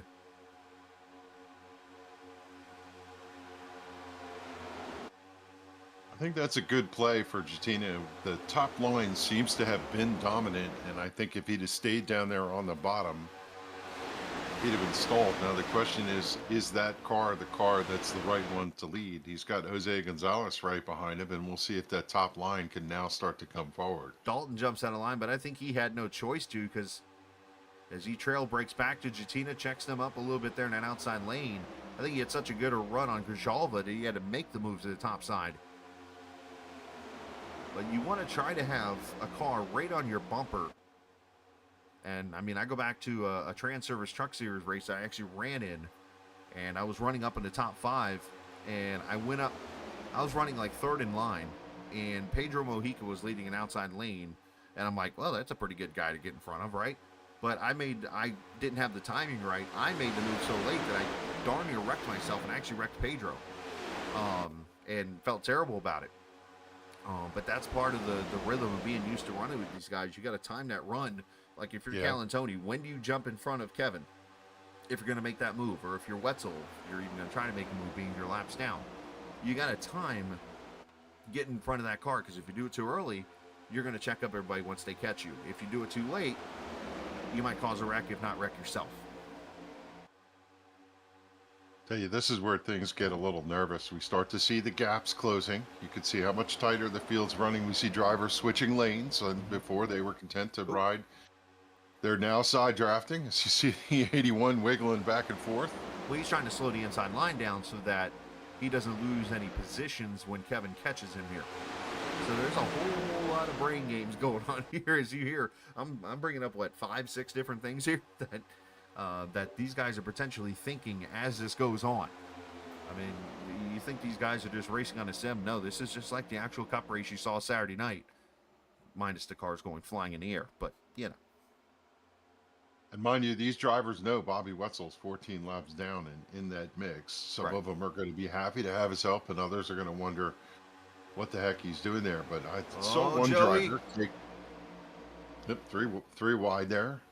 Just stuck Kevin to the top side here. I'm sure Kevin's going to remember that move. Jorgensen's going to go behind. There goes Wesley. And Kevin's going to slot back in there. But sometimes you get that run, you got to take it. Because you never know. A couple laps ago, it's called the 26 drive to the bottom line. And what is the motivation for that? I think you want to have an exit should a crash occur. A lot of people believe that. And I have to wonder if that was the selection as to why he went to the bottom. A lot of people believe that, like, you go to the bottom so you can hang a left and miss the wreck if it does break out. But, you know, unfortunately, the counter to that is some argue that the top is the best way to make passes and even the faster way to round sometimes, depending on how the runs are coming and how the pushes are. So it's all, like you said earlier tonight, it's a chess match the whole entire time. Yeah. When do you attack with your queen? When do you go after a certain other item? It's like, don't, you know, what do they say in chess? You don't, sometimes the easiest move is not the one to make. Sometimes it's that other move over here and you keep the easy move waiting. It's like, what I noticed is a couple of these veterans are out and back. Yeah. Kind of pacing themselves. The 38, the 10, the 44. They've kind of struggled off the back of this line. And I think they have the speed and the wherewithal to drive back up through there, but they don't like what they see up front, and they want to give a little buffer so they have an exit route. Parker to the lead, but Jatina stays up to the top side, and it's going to bring Jorgensen with him here to the front. But finishing that story, another way you can look at this is the game of pool. If you're one that knows the game of pool, you'll have sometimes that shot where you have your solid or strike that's sitting right in the corner. And all you got to do is literally tap the ball down there, or tap the cue ball down there and knock it in. But why would you go get that shot when you got another tougher shot over here you can go ahead and take care of and leave that there for later? Yeah. Type of move. Sometimes it's not the best shot to make, is the easiest one. How about this Joey Jatina, Chesterton Ford out in front of this pack. He's got command of this with Mark Jorgensen, who had struggled through the middle section of this race trying to get back to the track position just one at a time. Picked him off on that high side. Now that 88 sits back there in second place with the 91. And three of these cars, I think, can be pretty fast, but look below them, the 81, the 51, and the 84, all known as hard chargers. So I think it's just going to be game on till the finish. And you got the 93 right there behind him with Kevin Brown. Of course, he is the pusher of all pushers, as I said a little bit ago. There's a bunch of aggressors right up here at the front. Tommy Ryan starting to edge into the picture.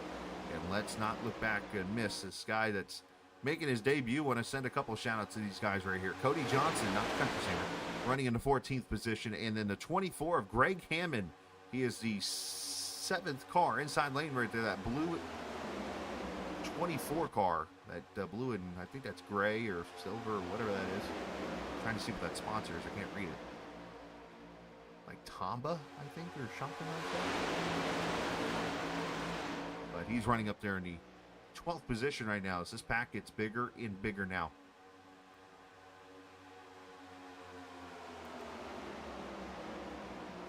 So Kev, let's ask the $1 million question here, buddy. We do this every week, so might as well do it here. When are you making that final pit stop? Yeah. I'm going to go till I'm on fumes. Oh, okay. So that you're looking at lap 89 then. 89 to 90 would be that number. Do you dare? When you split this run in half, you went green right about lap 51. So if you split it, that's 25 laps. You go 5 more laps to 75. Yeah, again, I think the play is to go right at the end of your pit window so that you can take on the least amount of fuel and spend the least amount of time on pit road. Okay. So Kev's got that strategy. I'm going to be the one that pits first. I want to be the first to pit last in this situation, and I want to have a group of about 8 cars. If I can get 7 or 8 cars in a group single file, it should be set. I'll be happy.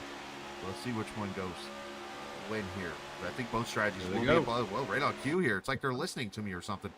But this is lap 70, not... Oh, no, 24 almost wrecks it.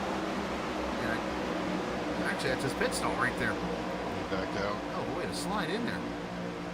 Still not in there. Gotta Didn't hit his pit well. Oh, no. You got to hit your pit stalls. Unfortunately, Tommy Ryan, everybody in.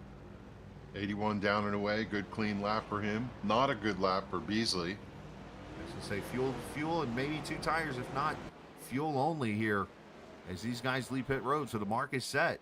Lap 70, they come to pit road in roughly 9 cars, 8 cars.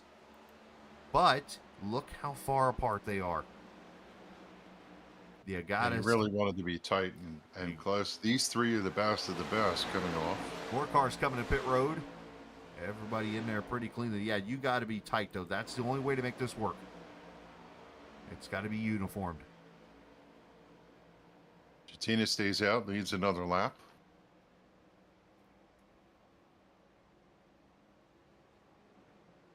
Looks like everybody fuel only here. This looks a lot better. Now everybody just got to get single file as quick as possible here.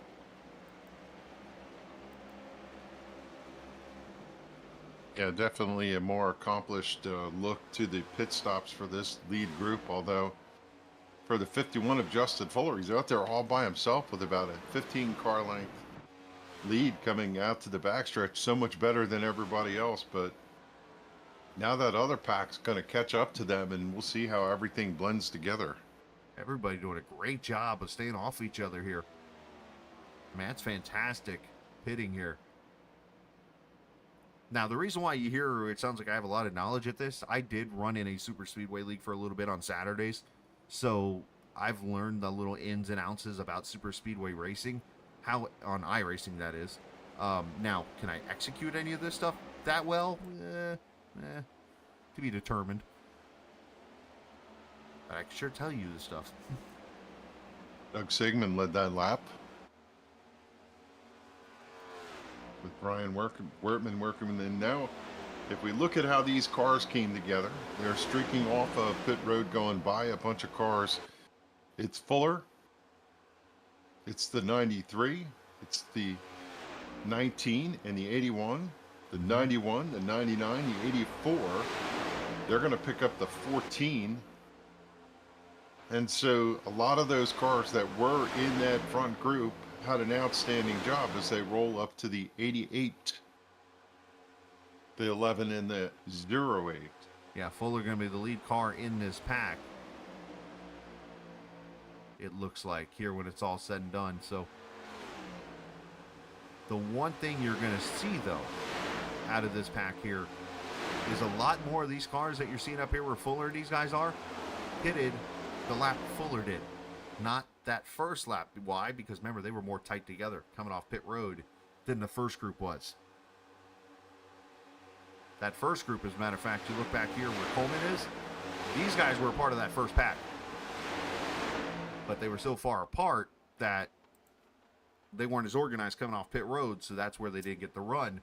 The second pack came in on pit road with Fuller and Tyler Dalton, Wesley Donaldson, all those guys came in at 71. Here they are. Jorgensen, those guys came in the next lap, so they came out pretty organized, and here they are. So, what, 5 cars, 6 cars?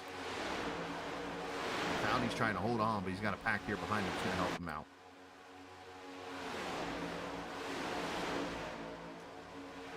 All right, Kev. Where Doug Sigmund leads off of turn number 4, rolls off. Is he going to come to pit road this time by? No, he's going to hang on to this as he comes back to the stripe through the Geico restart zone. I want to sing that all by myself song, but I don't want to get copyrighted either. So, but you get where I'm going with this. So 25 laps to go. This is right. Everybody go get some water. Get your adult beverage, whatever you like to drink here or eat, because the next 25 laps are going to get wild. So let's step away one last time as Kevin Brown just broke 200 mile an hour with a 44.86 average time. And final break right here as you're watching the Captain eSports Network. What a nice day to install my new mailbox. Hi there, friend. I'm Dig Safely Man. My job is to ensure you call 811 before you dig. Why do I need to do that? Vital utilities like natural gas and electric run just beneath the Earth's surface. Damaging them can cause service interruption, environmental hazards, or personal injury.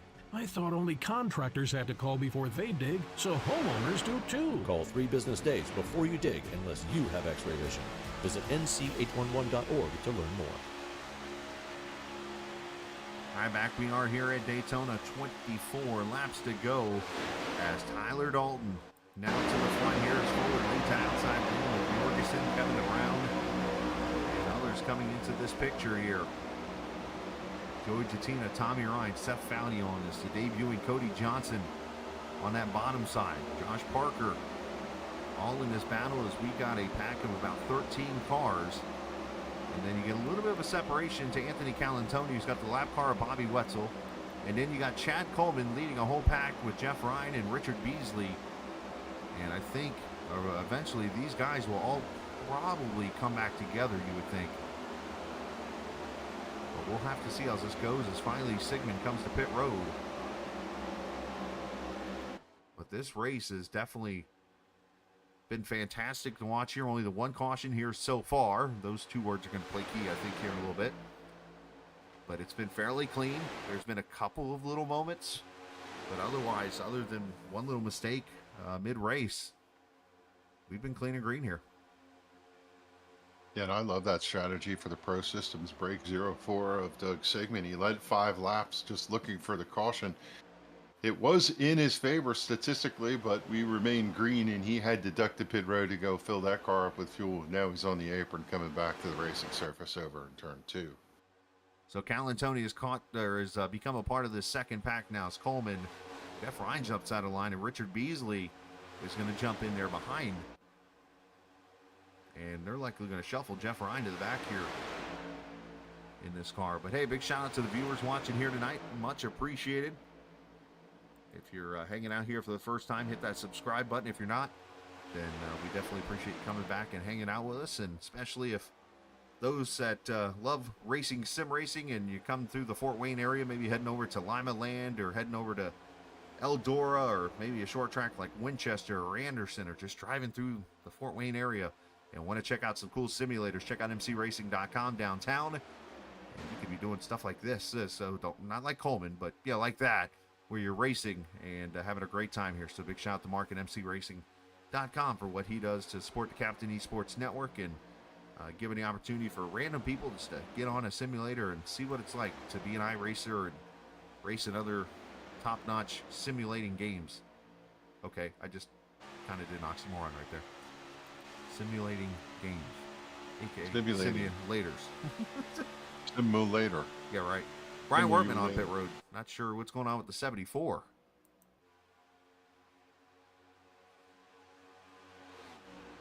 I'm just watching this group led by the 38 of Chad Coleman to see what kind of times they're running. It's 2.2 interval, 2.7 back from the leader, and they are slipping back a little bit. So this group needs to find some speed. They need Randy Yoakum in the 8 and the 44 to tuck in a little closer to them. Yeah, they're all kind of matching speeds right now, and now they're getting double file. One car put 3 wide. That's Hammond back there, who unfortunately I think is just gone a lap down. So unfortunately, Greg Hammond, who I gave a shout out to right before the pit stops, just did a broadcaster's jinx without wrecking. That's hard to do. I'm just kind of surprised that this 2x2 action going on here with drivers cutting back and forth and so on are able to maintain that gap over the drivers running single file out behind them. I have to wonder when this is going to become a single group, as shortly. Coleman still 2.7 seconds back. They just made up a lot of time, actually, that time by a 45.89 for that front group, and now they're 3 wide with Mons in the middle. Mons was looking pretty good, and I was about to give him a shout out, but now, unfortunately, he is stuck in the middle with you and falling back really quickly. Down to 1.9 seconds, but, I mean, if you're Coleman, you would think, the perfect guy pushing, right? Richard Beasley, the Super Speedway Masters you mentioned, former Super Speedway champion in this series. But yeah, I think the valid point also is, yes, Yoakum, Glenn Campbell, those two need to get tighter. Callan Tony's on the back of Campbell, but Campbell's not getting any closer to Yoakum. And I think, yes, well, I mean, it's down to 1.7, but it's still, they've got to get tighter. Oh, they're getting Three of racy. the fastest cars all night long are leading that front train, though, with the 51, the 88, and the 93. If they run nose to tail and pull everybody behind them along, I can understand why the job is hard for that second group. So they passed Doug Sigmund, put him a lap down after his pit stop there. As you see now, the pack kind of is broken up just a little bit here. Tommy Ryan hanging on to the end of the pack there with Parker. And now it's down. 28 cars on the lead lap here. You're getting ready to see these second pack get caught up here, because I'm seeing the speeds pick up a lot. Oh, I say that, and actually it was the other way around. Most of those guys. There's the still speed. Okay, now it's 2.7 second interval. Some of these cars in the middle, though, will create a little bit of a draft and hopefully let this second group come through as they go around Doug Sigmund in the 04. And Coleman had a pretty good gain of speed there, but you see now these couple cars are falling off the draft. That should help him. He's going to pull a little sniff of that draft as they go through. Problem is that front group is just on their game right now. Oh, now they go double file. Coleman's got the split here. Gonna go through the middle. He had no choice. I mean, he went double file. That was probably not a bright idea. But they're going to do what they got to do. I can't argue that. And it's tight now, and nope, Wetzel was got hooked again.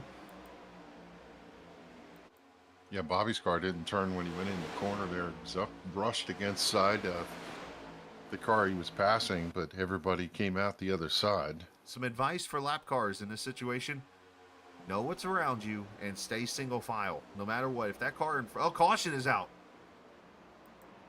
Mark Fish and the 43 Harrell in the wall here. Back straightaway into turn 3.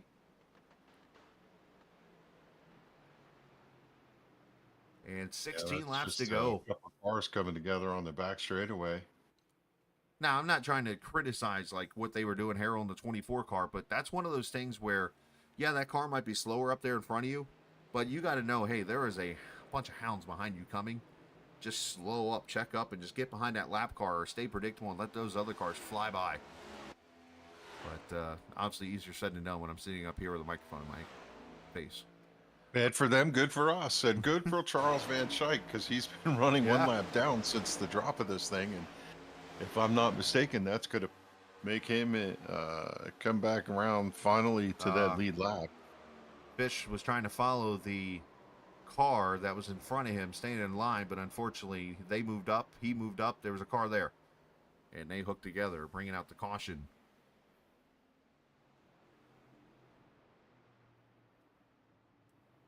Well, okay.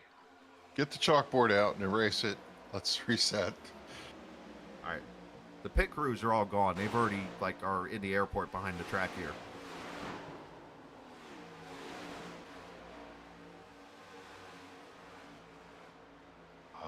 Yeah, now the question is, will tires make any difference? If drivers feel like they could cut differently, change lanes, do whatever, and tires are going to benefit them, in the back, and perhaps they'll do it. But for the most part, if you've got enough fuel, I don't know that you want to add the weight.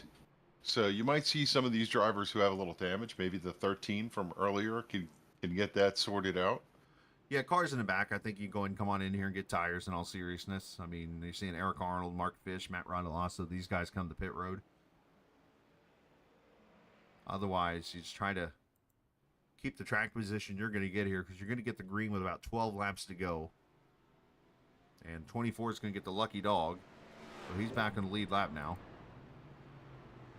I'm just bummed out for the strategy for Doug Sigmund because he was so close. And unfortunately, what happens once the lead pack streams by you and you don't have a chance to grab onto it, one of those cars that you're racing for the lucky dog might be in that draft. Then they cruise right on by and you see your lucky dog go into the dissipation light there. Appreciate everybody hanging out again here this evening as I look over here at some of these numbers this season.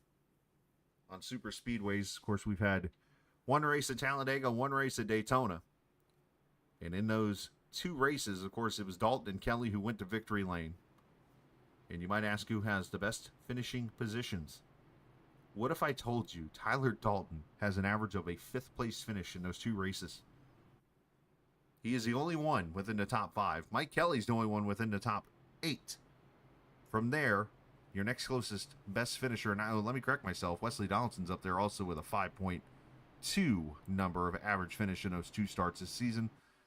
Mike Kelly right there at 6.9, Jorgensen 7.9. That's in one start, so he's making a second start here tonight. But that's just a couple of guys that you're seeing already up here at the front here in this race. But I mean, you look at the history of the super speedway cars. Chad Coleman's made the most starts with 34 on super speedways. He's got 3 career wins, and I believe his last one came at Talladega in 2022, and he's up here with a chance. That's all you got to do right in this race. Give yourself a chance. Yeah.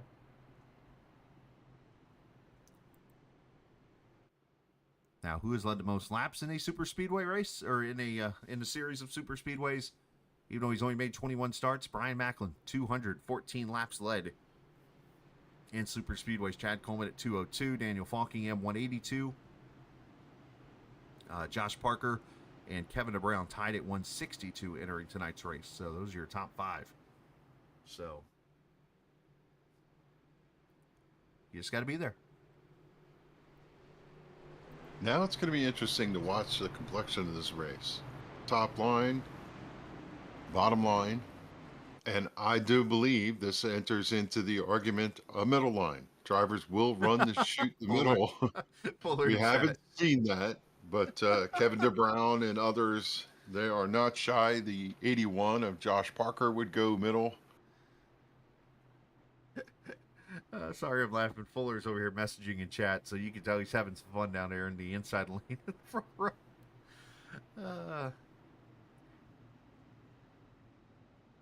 This is still like one of the leagues that I do, and it's like you look over when cautions come out, and the chat just kind of goes higher and higher of viewers. It's like they're all watching me under caution. It's like I gotta watch what I say now.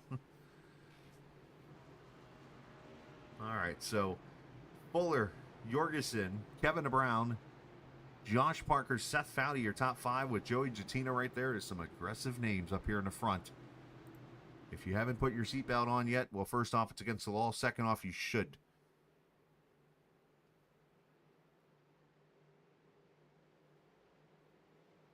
Fuller and Jorgensen have been up front all night long, and they're going to lead us back to green here as we come back with 13 to go. And now it's on kill.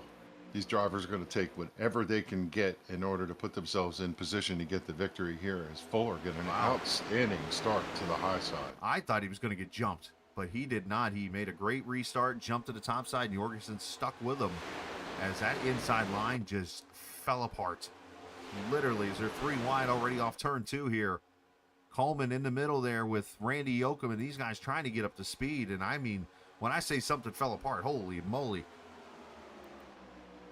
Yeah, I don't know if Kevin DeBrown missed a shift or what, but something went awry there. Now they have Tommy Ryan at the front of the train in that bottom lane, and I think that's a pretty good play, and I wouldn't be surprised to see some of these drivers 6th, 7th, 8th drop down in that lower lane and see if they can. How about everybody pulling down? Good that? grief. Seth Fowdy, Cody Johnson, those two have been working together all night in that 08 and that 11. The 9 at Dalton, here comes Parker to the bottom. Now the top line's going to fall apart. And with the top side, here comes Grzyalva. Whoop, whoop, whoop. Easy, little hip check.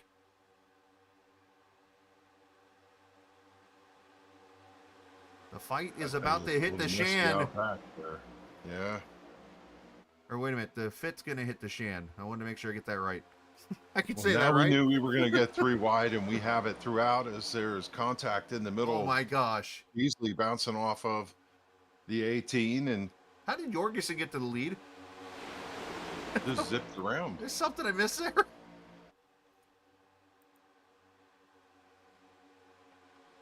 Wow.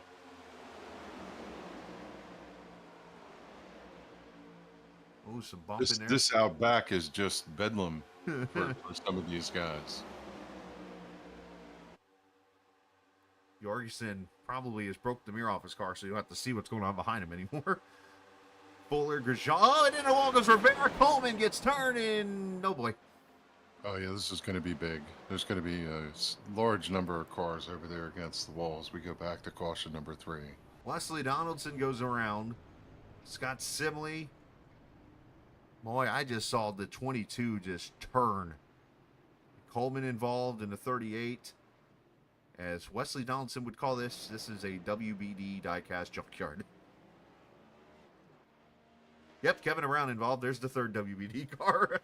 So, yep, this is a junkyard officially. Yeah, that's just aggressive pushing going down the backstretch with that draft. We talked about the draft at the end of the straightaway and how the cars would react. A lot of drivers lift before they run over the car in front of them, but here you're going to actually put the bumper to them and drive them in, and unfortunately one of the pushes went bad down there on the back of the Daytona Super Stretch. Yeah, Coleman gets a good run on Rivera. He kind of checks up a little bit. There's a bigger checkup. Yeah, and it just Coleman unfortunately doesn't see the checkup happening, and they just get together. You can't fault anybody for that. It's just the way the product is here. Rivera wasn't at full power there as he was trying to slow up to let the 77 catch himself here. And unfortunately, he's check up, accordion, everybody hits, and carnage. Yeah, and some of the bigger players in that, the 91, the 41's been up front, the 17 took a hit, the 26, the 93, of course, and others. That was a pretty big impact for a lot of these drivers, and we're going to see multiple drivers down there on pit road getting their fenders straightened out here for this final run to the finish. Jose Gonzalez had a pretty good view for this one. Last season's winner here in the summer race. Let's see. I mean, looking at him pegging out there at 8,800, 8,900 RPM into the corner. Junker. Yeah, there's just nothing you could see other than the spoiler and back bumper of the car in front of you. That's the kind And of again, wreck. he went to the bottom Yeah. to evasive action. He could have made that worse. That is the pivotal point of what Kevin said a little bit ago. The bottom lane in this case is probably the best way to miss the wreck. Not saying it was going to happen, but it was the best way to miss the wreck. And here's your case in point. Let's go on board with Anthony Calantoni in the 84 cars. The wreck is going to happen to his right. You certainly can't stop the car, but you can at least take evasive action here. He gets a little bit of the 41 there, gets involved. There's the 08's D-Didoing all over the apron, trying to Kyle Busch it. He goes sliding through the grass, and look, Anthony through. Maybe a little bit of damage to the nose, but should be okay. Yeah, live to fight again, and again, that bottom line didn't get collected against the outside fence like several of the other cars that were right behind that mess. Let's go on board with the 08 here, Cody Johnson.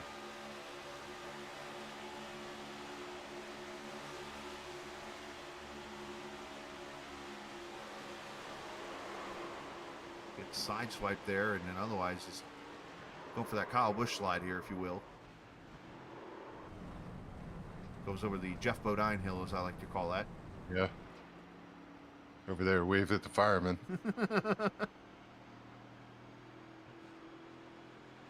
But none the worse for the wear, right? On that bottom line, he got a little skatey there, but was able to drive himself out of it, and still has himself a decent spot here to come back.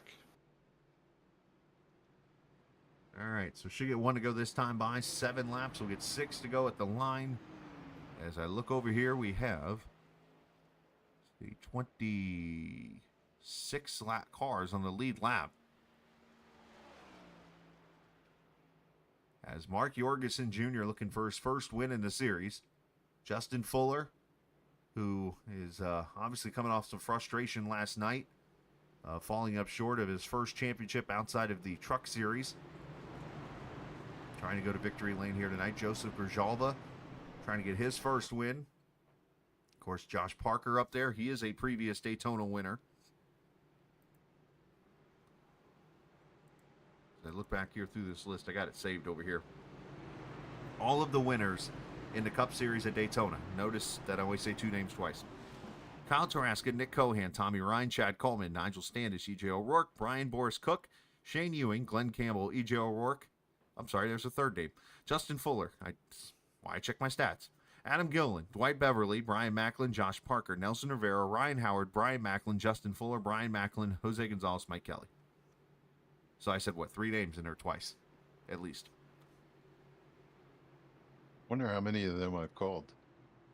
Now, Brian Boris Cook, didn't he make the Monster Mash? No, I'm kidding. Yeah. That was Bobby Boris Cook, for those curious. I know.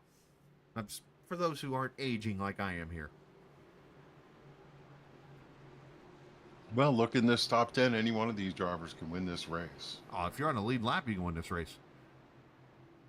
I mean, heck, Doug Sigmund, 26th position. He could win this thing. I mean, anything can happen, especially when that white flag waves. Checkers or records at that point, right? Doug is back on the lead lap, and Charles Van Schaik is back 1 lap down. I'm not sure how that played out. There's 2 or 3 modified sitting back here mid-pack with Coleman and Donaldson. As we come back to the green, Jorgensen leads them. And I'm sure he and Fuller are going to work this tandem like they've been doing. Jorgensen gets up there as Parker pushes Fuller, and they'll kind of pair up here. And Grijalva jumps up there in front of Jatina. Hey, this front group got away pretty well on the high side one more time as the bottom line just didn't work. But the 77, 44, and the 14 looked to work together. I think the only way you're going to make that inside line work, especially as the 88 and 51 work this little tandem deal, is you're going to need somebody who's going to work with you right on your tail. As here comes that pack of cars back behind these leaders as they start roaring it back up. Yeah, if that bottom line comes together and the top lane stacks up and checks up, that bottom line can work their way forward. Jatina leading the train right now as 99 of Tommy Ryan jumps to the middle. He's going to get a little help back there. They're almost hitting each other middle, 3 wide here. Is Tommy Ryan up the middle with his brother. They about hit each other, and it's Cal and Tony. Justin Mon's got a caved up nose and patched up car. He's going to sideswipe the 8 and send him off the track. As Joachim probably stayed in the gas the whole way there, and he's going to stay in the draft. Nice save on his part. Jatina was up to the 10 of Richard Beasley there. I have to wonder how much that 44 can push. He's got to be running hot there as Jorgensen leads him off with turn 4. We're getting down to this with 5 to go. If you're going to make your move in this chess match, you need to get up in that top 5 right now. Yeah, now it's time to find out who's going to checkmate this one. Jorgensen, Fuller, they've been up front most of the night. Parker, Richard Beasley, we mentioned his super speedway prowess in this 10 car. Joe Grzelva up there in that 18 car. How about Seth Foudy in the 11? His tag team partner, if you will, tonight in that 08 car has been pretty fast. Oh, hit each other in the middle here. Oh, the modified, the Chad Coleman you're speaking of. Yeah, he's running in the draft behind Tyler Dalton, and he is able to at least hold bay in the draft. I'm shocked that that car is running as well as it's running. Hey, I wonder if that thing will keep temperature better. All that air on that nose, well, right now he's got none. Yeah, but if he stays tucked up in there, he's going to have the draft. He's not going to have to worry so much. Car obviously has enough horsepower. Right. 3 laps to go. Inside lines making moves here. Eric Arnold. Fuller's going to make a move. Protect the bottom. Fuller goes to the bottom. The 81's going to go 3 wide. They're going to leave Jorgensen out as he's going to drift back on that high side. They're going to come together here. A lot of bingo going on. Oh, no. There it is. Travolta sideways. And we're going to go to overtime. Oh, Foudy's hit the wall hard. That was a big hit.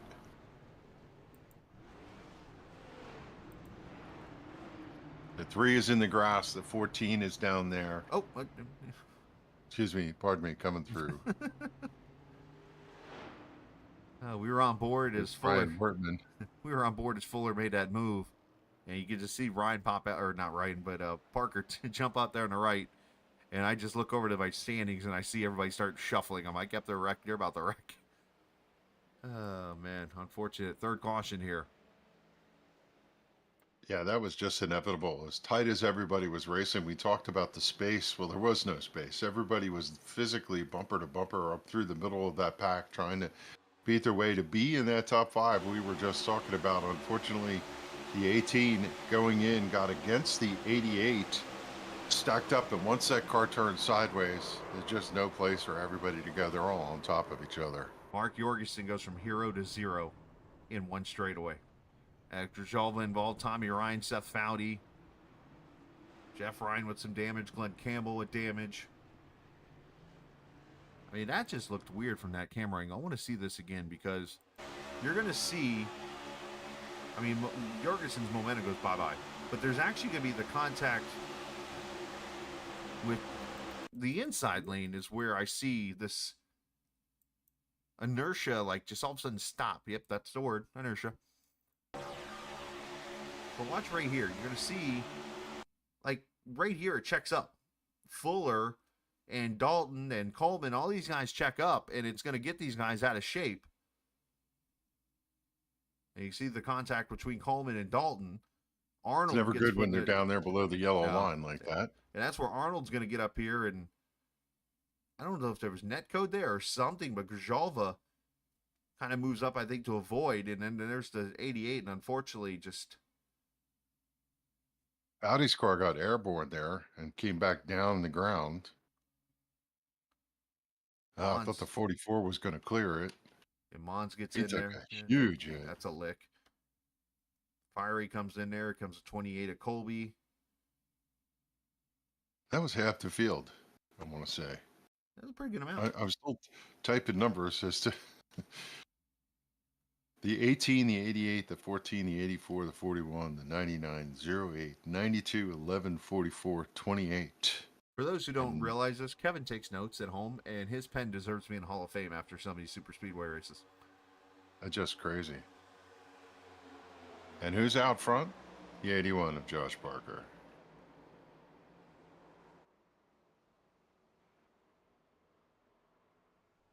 I think. Unbelievable how the fortunes changed, Chris, for the 88. He was leading Yeah. the race going Alpha turn 2. They made a move to his inside here, you see, and You're going to see on nobody pause. picked him up. Right. He just got shuffled. I think the lucky car in this wreck, there's always one. I think we found him. Let's ride Matt Rodolasso here in a 49 car. You might get a little right side damage here, but... Okay, a little nose damage, not bad. A little right side damage, get to the bottom. Everybody wrecks above, and you know what? I think he's going to be okay. Yeah. That had a Days of Thunder kind of look as everybody separated and the seas parted. Easy, Harry. All right, we're at lap 100 right now, so this is going to be an overtime finish.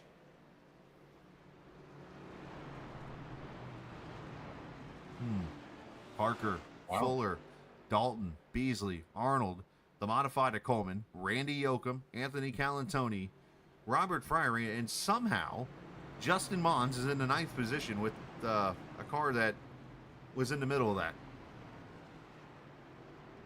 Yeah, and unfortunately, it took out a number of contenders as Jorgensen, Jatina, Tommy Ryan, Seth Foudy, all of them one lap down, getting services. The Glenn Campbell car is out. Now, let's see what happens with the 10. Let's not overlook this, the playoff implications. 5 races left going into tonight, and Jorgensen and Fryery wore the drivers right there on the bubble, and Jorgensen now is here 25th off the track. Fryery was in that wreck, but still sits here in 10th. So this is going to be an opportunity for those below 20th to maybe make up some points here, you know, as we go into the week off. And, oh, by the way, no pressure. You're only going to Atlanta when we come back. And, oh, by the way, I think it's the new Atlanta from what I understand, because they ran the old Atlanta back earlier this season. Whatever they ran in the early season, it's the opposite later. All right, well, let's see now. This is what we paid our good money to see how this is going to work. I cannot believe that 38 is in the mix of this with the way the car looks, but unbelievable. Hey, we'll see what happens here. 2 overtimes, so we get 2 attempts at this. This is going to be the first one, as Josh Parker and Justin Fuller are going to lead them to the green flag. Is the flag man holding it up high, ready to go. Speaking of flags, I learned how to flag a airplane today. That's going to be interesting in the future. Green flag out. Good jump on the inside line with Beasley pushing the 81. Now Caution right back out. And we're cautioned right away. What happened? I'm not sure there.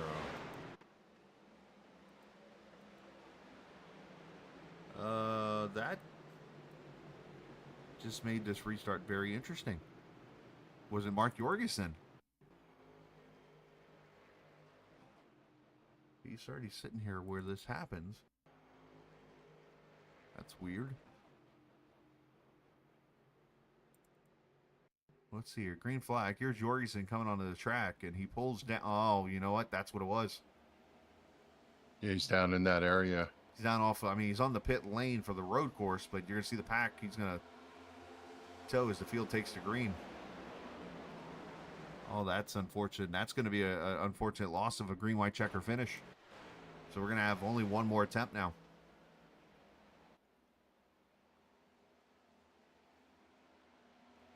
That was shaping up to get interesting there as Beasley had made his move and showed his hand, and then the yellow came out, and now he gets to do it again. So they'll all catch the pace car here.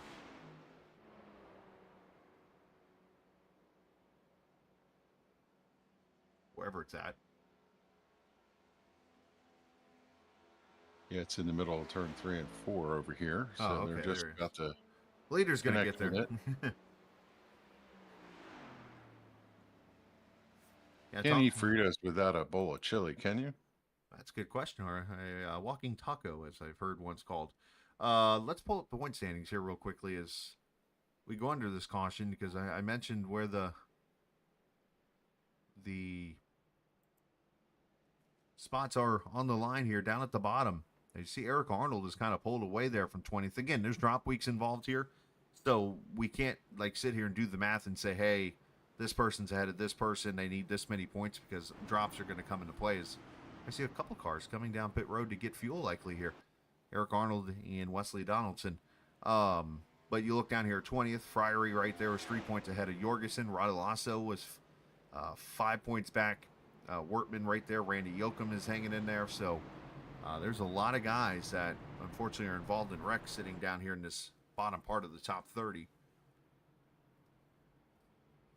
But there'll be 4 to go after tonight.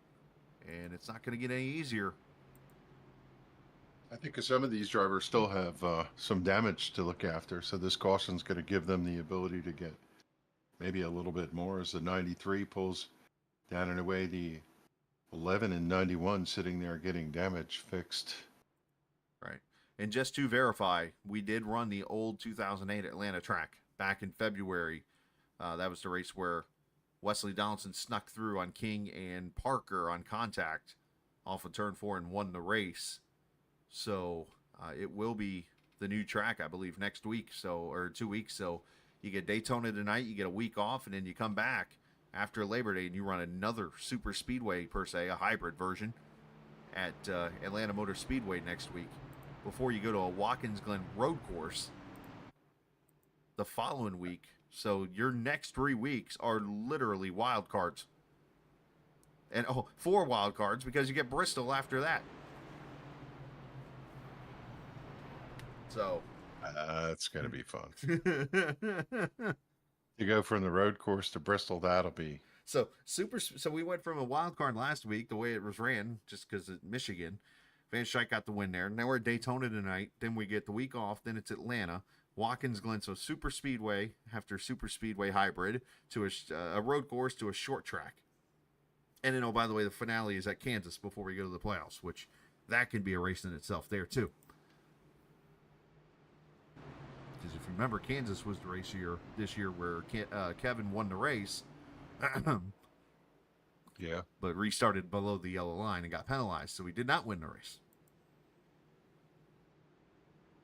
Well, lights are out on the pace car. Parker, Beasley, Dalton, Fuller, Yoakum, Chad Coleman, Callan, Tony, Friary III, Mons, and Rod Minton are your top 10, and this is it. And when the green flag drops, either bring me a checkered flag or bring me a steering wheel. That's pretty much what everybody's thinking. Talk about pressure, Chris. The chess match on the back straightaway, trying to figure out what is the dominant line, how to line yourself up for the run, who's going to work with you. Are you the pusher? Are you the receiver? Are you going to go below the yellow line? All of those things come into play, and every one of these drivers is running the what ifs as they roll down the back straightaway here looking for the final green flag tonight. Who are your friends? I think right now the 81 and 10. The 51, I think, is going to go with them. I mean, that could be a good question here. Chad Coleman, obviously, will be with the 81 and the 10. Callan Tony will help Dalton. And then from there, it's kind of a wild card here. So it might be just one of those, you got who you got. I mean, Randy Yoakum's a wild card here in that 811 car. You could also have one of those where the top 8 cars all go to the fence in turn 3, and the 12th place car sneaks by and gets the win. You never know how this is going to play out. That's very true here. Charles Van Schijk, by the way, is back in the lead lap. Finally. Running 23rd of 23 cars on the lead lap as the pace car just about to turn left for the final time. Turn the field over to Josh Parker and Richard Beasley. Who's going to come back the other side and get the victory here tonight at Daytona? It is time to settle it as green flag back in the air for the final time. Oh, no wrecking. Back behind him. Doug Sigmund gets turned and it's over. They couldn't even get the restart as that should do it, unfortunately.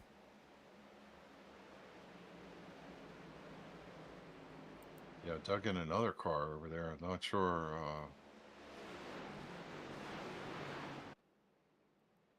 Somebody missed a shift. Oh, no. I know, the 3 got into the back of the 48. And we'll wait to see them. Yeah, we'll wait to see them cross the line here just to make sure. this was the final restart. They only get 2 overtimes, but obviously that last caution with Jorgensen obviously could be kind of confusing there. That could have been a restart type thing, but I think this is it. I'm about 95% sure here. So I'm going to look up at my timing and scoring here if it shows white flag. Yep, there it is, final lap. So it will be Josh Parker who will become the 4th multi-time winner here at the Daytona International Speedway in Sim 500, as he won this specific race in August of 21. Congratulations to Parker, who will get the win here. And for Josh, he will get his first win here of the season.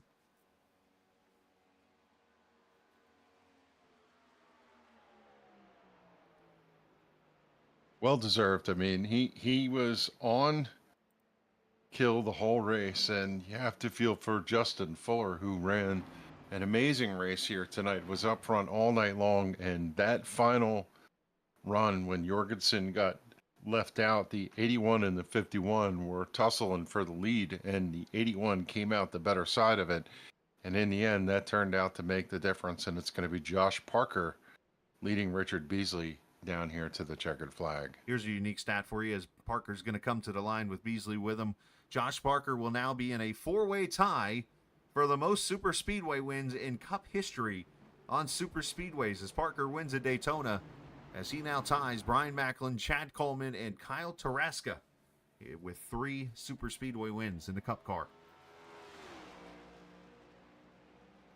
Kyle Taraska finished 3rd, if I'm not mistaken, at Wall Stadium this week. Running his TQ midget. Parker will get to celebrate here, and Richard Beasley, Tyler Dalton, unofficially your top 3. Let's go back to the restart and see what went wrong here. As we get back to the green flag part here. So it's going to break out pretty much as the green flag waves here. So let's go here. Let's hit the stop button as they're coming out of turn 4.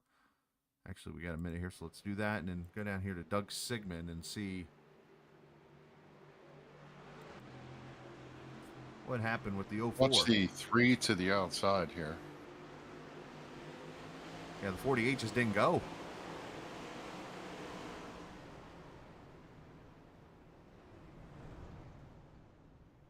Yeah, Sigmund just along for the ride. He was riding along, and next thing you know, his car is turning sideways. Nothing he could do there. Let's see what happened to Mark Fish that caused him not to get the green flag or something there. If he was maybe, I don't know, had a shifting issue or something. He's in first gear right there. Yeah, car's just not shifting. It's not shifting at all. Staying in first gear the whole way. It's an unusual choice to start in first gear. Typically, you start in second coming down to the start here. I mean, you could start in first, but it takes you have to shift quickly. But yes, I do agree As with you you step on the gas, you got to blip. You're blipping it right to it, yeah. And I wonder, he must have manual blip and wasn't blipping properly or something. And that kept the car from... You could see there, he could shift the car, so...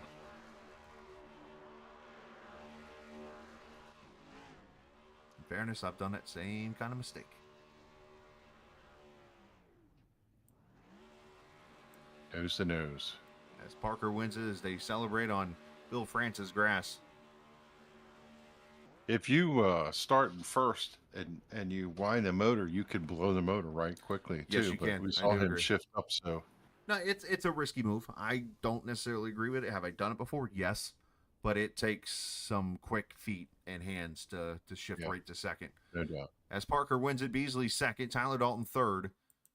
Justin Fuller, Randy Yoakum gets top 5. Chad Coleman 6, Robert Fryery 7th, Anthony Calantoni 8, Justin Mons and Rod Mitten end up in the top 10. Patrick Colby finishing in the 11th position. 12th goes to Joseph Grishava. Greg Hammond gets a 13th place finish. Matt Rodolasso 14th, Scott Simley 15th. And into the rest of the finishers here of this race, 16th is David Comstock. Wesley Donaldson 17th, Cody Johnson 18th. Charles Van Schaik 19th, Jeff Ryan 20th, Mark Fish 21st, Doug Sigmund 22nd, Brian Wortman 23rd, Eric Arnold 24th, Seth Foudy in the 25th position. Sam Harrell 26th, Joey Datina 27th, Jose Gonzalez 28th, Mark Jorgensen 29th, Kevin Stone 30th, Mark Schrader, Tommy Ryan, Glenn Campbell, Kevin Brown, Bobby Wetzel, your top 35, Nelson Rivera, Patrick Blundell, Gerald Livingston, Jose Medina, Doy Woods, the 40 starters in the race here this evening. Whew, that had some interesting ending there, I must say.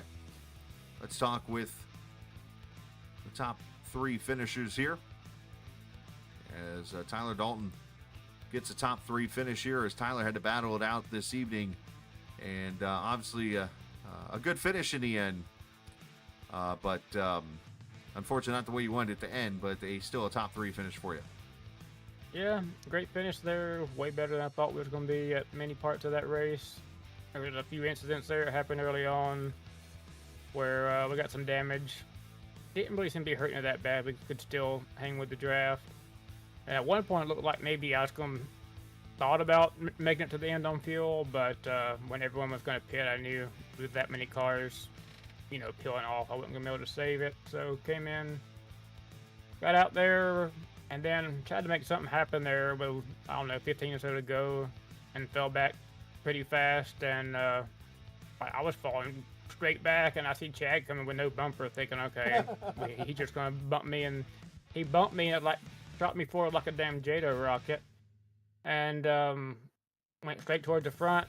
Maybe we would have got to the lead, but Fuller pulled down there, gave Fuller a bump. I think Josh went in the middle, sort of stalled us out a little bit. Then, unfortunately, the caution came out. And there was a few times there I thought we were in a really good position on those green-white checkers if the caution wouldn't have come out, but unfortunately they did. Had a plan there on that last restart. I sort of pushed Josh right at the initial start. Was going to try to stay on his bumper and get him out far enough ahead where I could basically ditch him and get to the bottom, get the run, and clear him. But trying to work with Fuller there, and couldn't quite make it work because of cautions. But definitely take third. These races are sort of a gamble anyway. It's like a roulette wheel. So. Well, it definitely worked out for you in the end, obviously finishing third, and another good points night, obviously, here for you as you continue your quest to get into these Cup Series playoffs. But the one thing I was kind of pointing out here is toward the end of this race is we're running into like a slew of wild card races. I mean, the way last week went at Michigan was like a wild card. Tonight at Daytona, and then a week from now we'll be at Atlanta, and that's going to be the new track because you're ending old track earlier this season, I believe. Then it's a road course, then it's Bristol. Yeah, definitely got some wild cards coming up. Nice to know I'm well up there in points, so if something bad happens, it doesn't really matter. Had a good season, even though I felt like I don't really like this car compared to the others, but we've ran well. Just we got the one win at Talladega, and fortunately I think lost too many teammates tonight to make much of anything happen, but we salvaged third place there out of it, so can't complain about that. Went out there and got the pole over Tommy, which honestly shocked me. Normally he has my number here, so I was happy about that. And then go up there and see what we can do at Atlanta.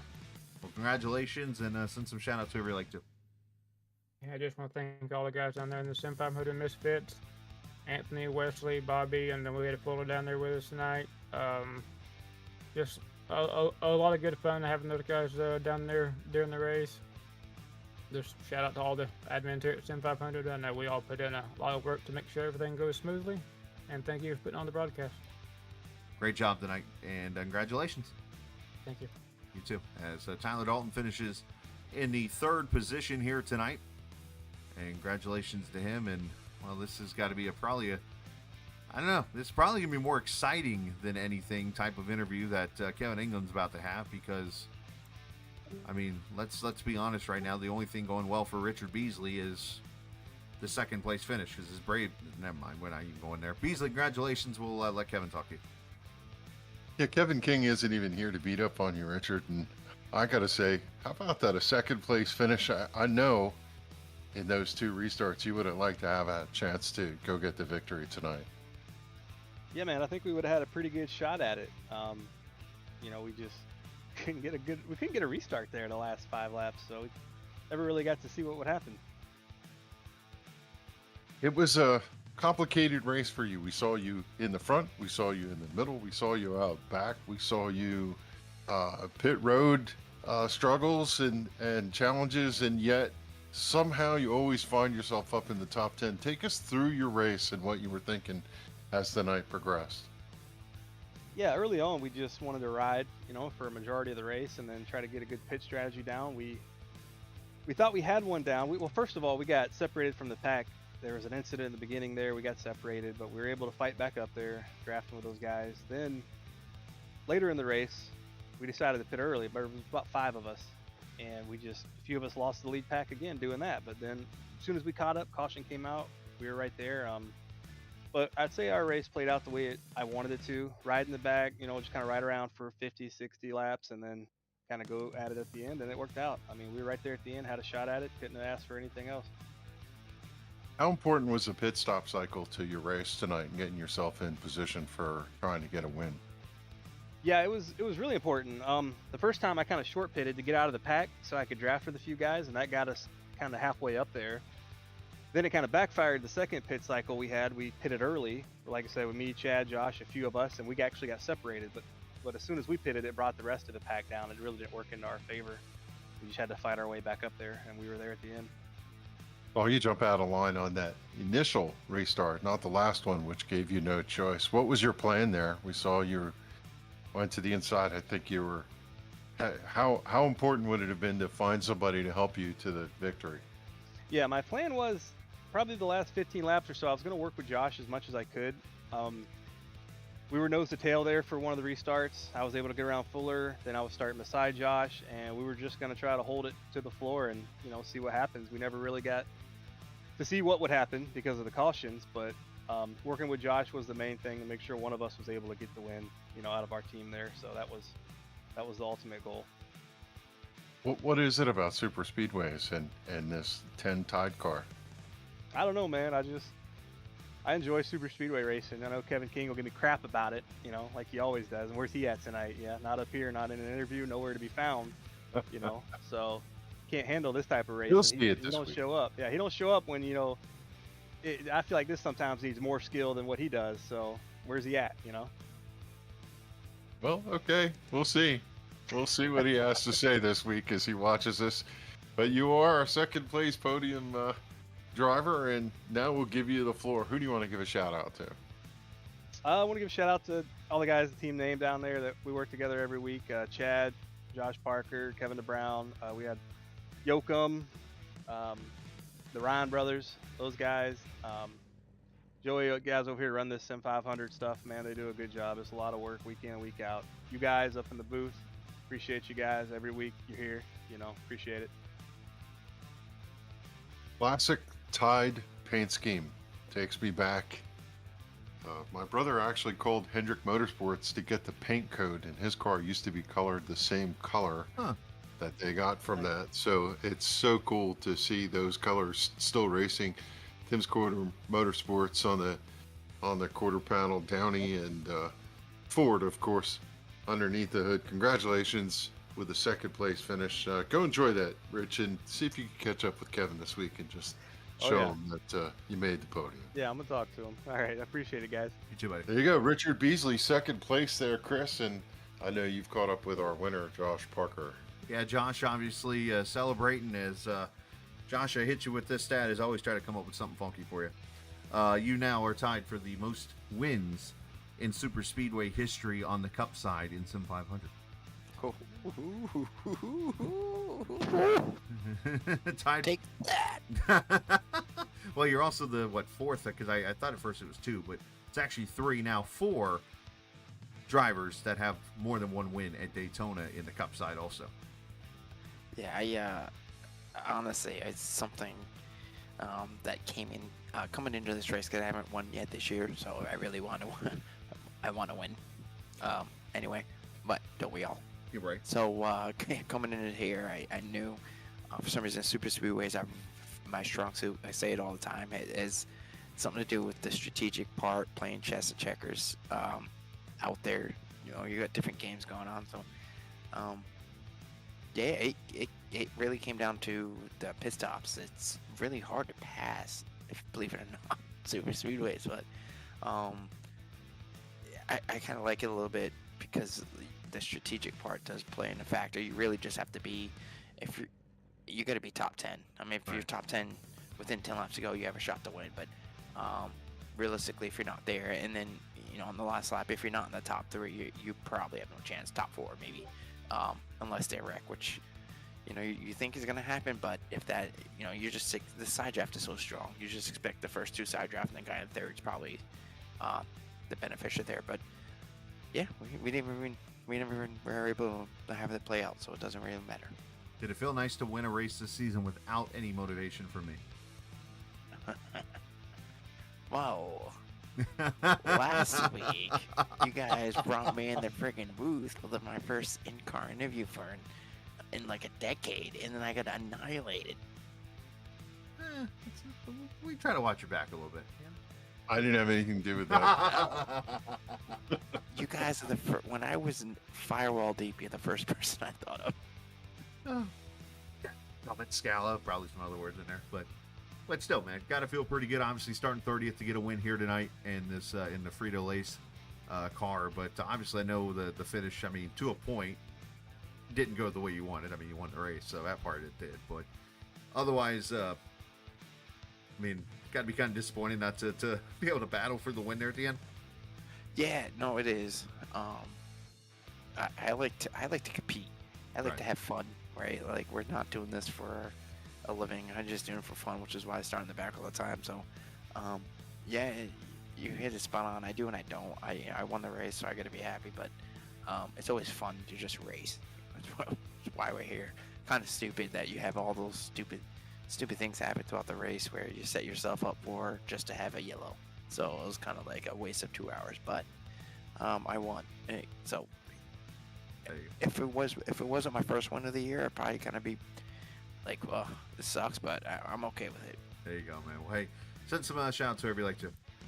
Yeah, you guys are doing the broadcast and jinxing everyone every week, so that's great. You want? Just kidding. No, I was thinking, man, Kevin has announced my race for almost 2 decades now. Like, it's wild how long we've been doing this, but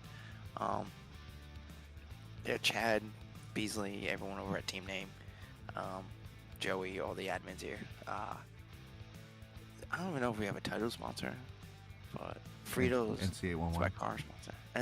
Yeah, but they gave up on us, so then I was. Oh wow! Right? They're not here next year, right? Kinda. Oh, all right, 811. You guys are good people. Oh my gosh! So you go to Atlanta in 2 weeks. As we let you go, your first win would have came like back in February if you wouldn't have. I remember that. Kevin. I'm just kidding. I remember that. Atlanta was when I was back in the Coke Series was a track I used to work really hard on to get the pole and try to lead every lap because it was one of my favorite tracks. Because I was a big Bob Labonte fan growing up. Right. So if he's good at it, I got to be good at it. So I have a lot of laps there, which is why I'm always decent there. So yeah, I haven't forgotten. So we'll see. Problem is, I think it's the new one you're going through this time. So. Oh shit. Oh, we're having fun here. All right, Josh, man, great job tonight. All right, thanks, guys. You too, buddy. Oh boy, Parker, the winner here tonight, and he's excited and no filter. No filter. Forgive us for the language. Oh man, he wins tonight, so he'll go to victory lane and celebrate and go from there. But Kevin, obviously, it was Daytona. It was it lived up to its wildness as per usual, and I mean, yeah, the finish didn't go exactly the way it wanted to with the caution coming out before they made it past pit road. But still, either way, it was a fantastic race. A lot of green flag racing. Yeah, no reason to spoil the entire race. The body of work was excellent. The drivers did an amazing job. We saw some melees as we expected. Pretty much everything we said from the get-go was on display here tonight. Unfortunately, sometimes yellows come out just as soon as they drop the green, and we didn't get to see them race it back. We would have enjoyed that, but guess what? We get to do it at Atlanta. The track is very similar to Daytona in the new configuration. We're going to see drivers running nose to tail 2 and 3 wide on a new racing surface when we go into Atlanta for the next run. So I think if you liked what you saw here tonight, you're going to see a little more of it coming up. Absolutely. Well, great job, man. Appreciate it, your time, and we'll see you in 2 weeks. Enjoy your Labor Day off before we get into the meat of the season here for the end. Yes, sir. Thank you, everybody. Hope you enjoyed it, and thanks again, Chris. Absolutely, you too. Appreciate NC811 for what they do, all their hard work, NC811.org, for sponsoring both the Xfinity and Cup Series season. Again, the Xfinity season wrapped up yesterday, but the Cup season still got plenty of races to go, 4 races after tonight before we even get to playoffs to get that all finished up. So big shout out to Joey Jatina and everybody at Sim500 for allowing us to broadcast as always here on this Monday night. Big shout out to all the viewers here tonight. Appreciate everyone for hanging out this evening. And great job, racers. That was a fun race to call here tonight, and we'll do it again here in 2 weeks. But again, next Monday we will not be here, but we will have a league race for you tomorrow night. So make sure you come hang out with the captain on the Captain eSports Network as we are at one of the super speedways. I know that. All right, let's head out. And always remember, this isn't just a game. It's iRacing. See ya!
This copyrighted broadcast may not be reproduced, reused, or retransmitted in any form without the authorized written consent of Captain eSports Network. Captain would like to thank all of his loyal fans for your continued support, and he hopes you enjoyed today's broadcast.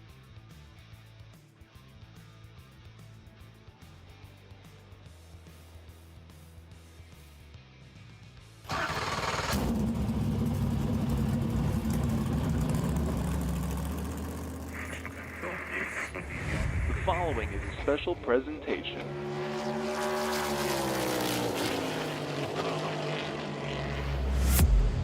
From the Captain eSports Network.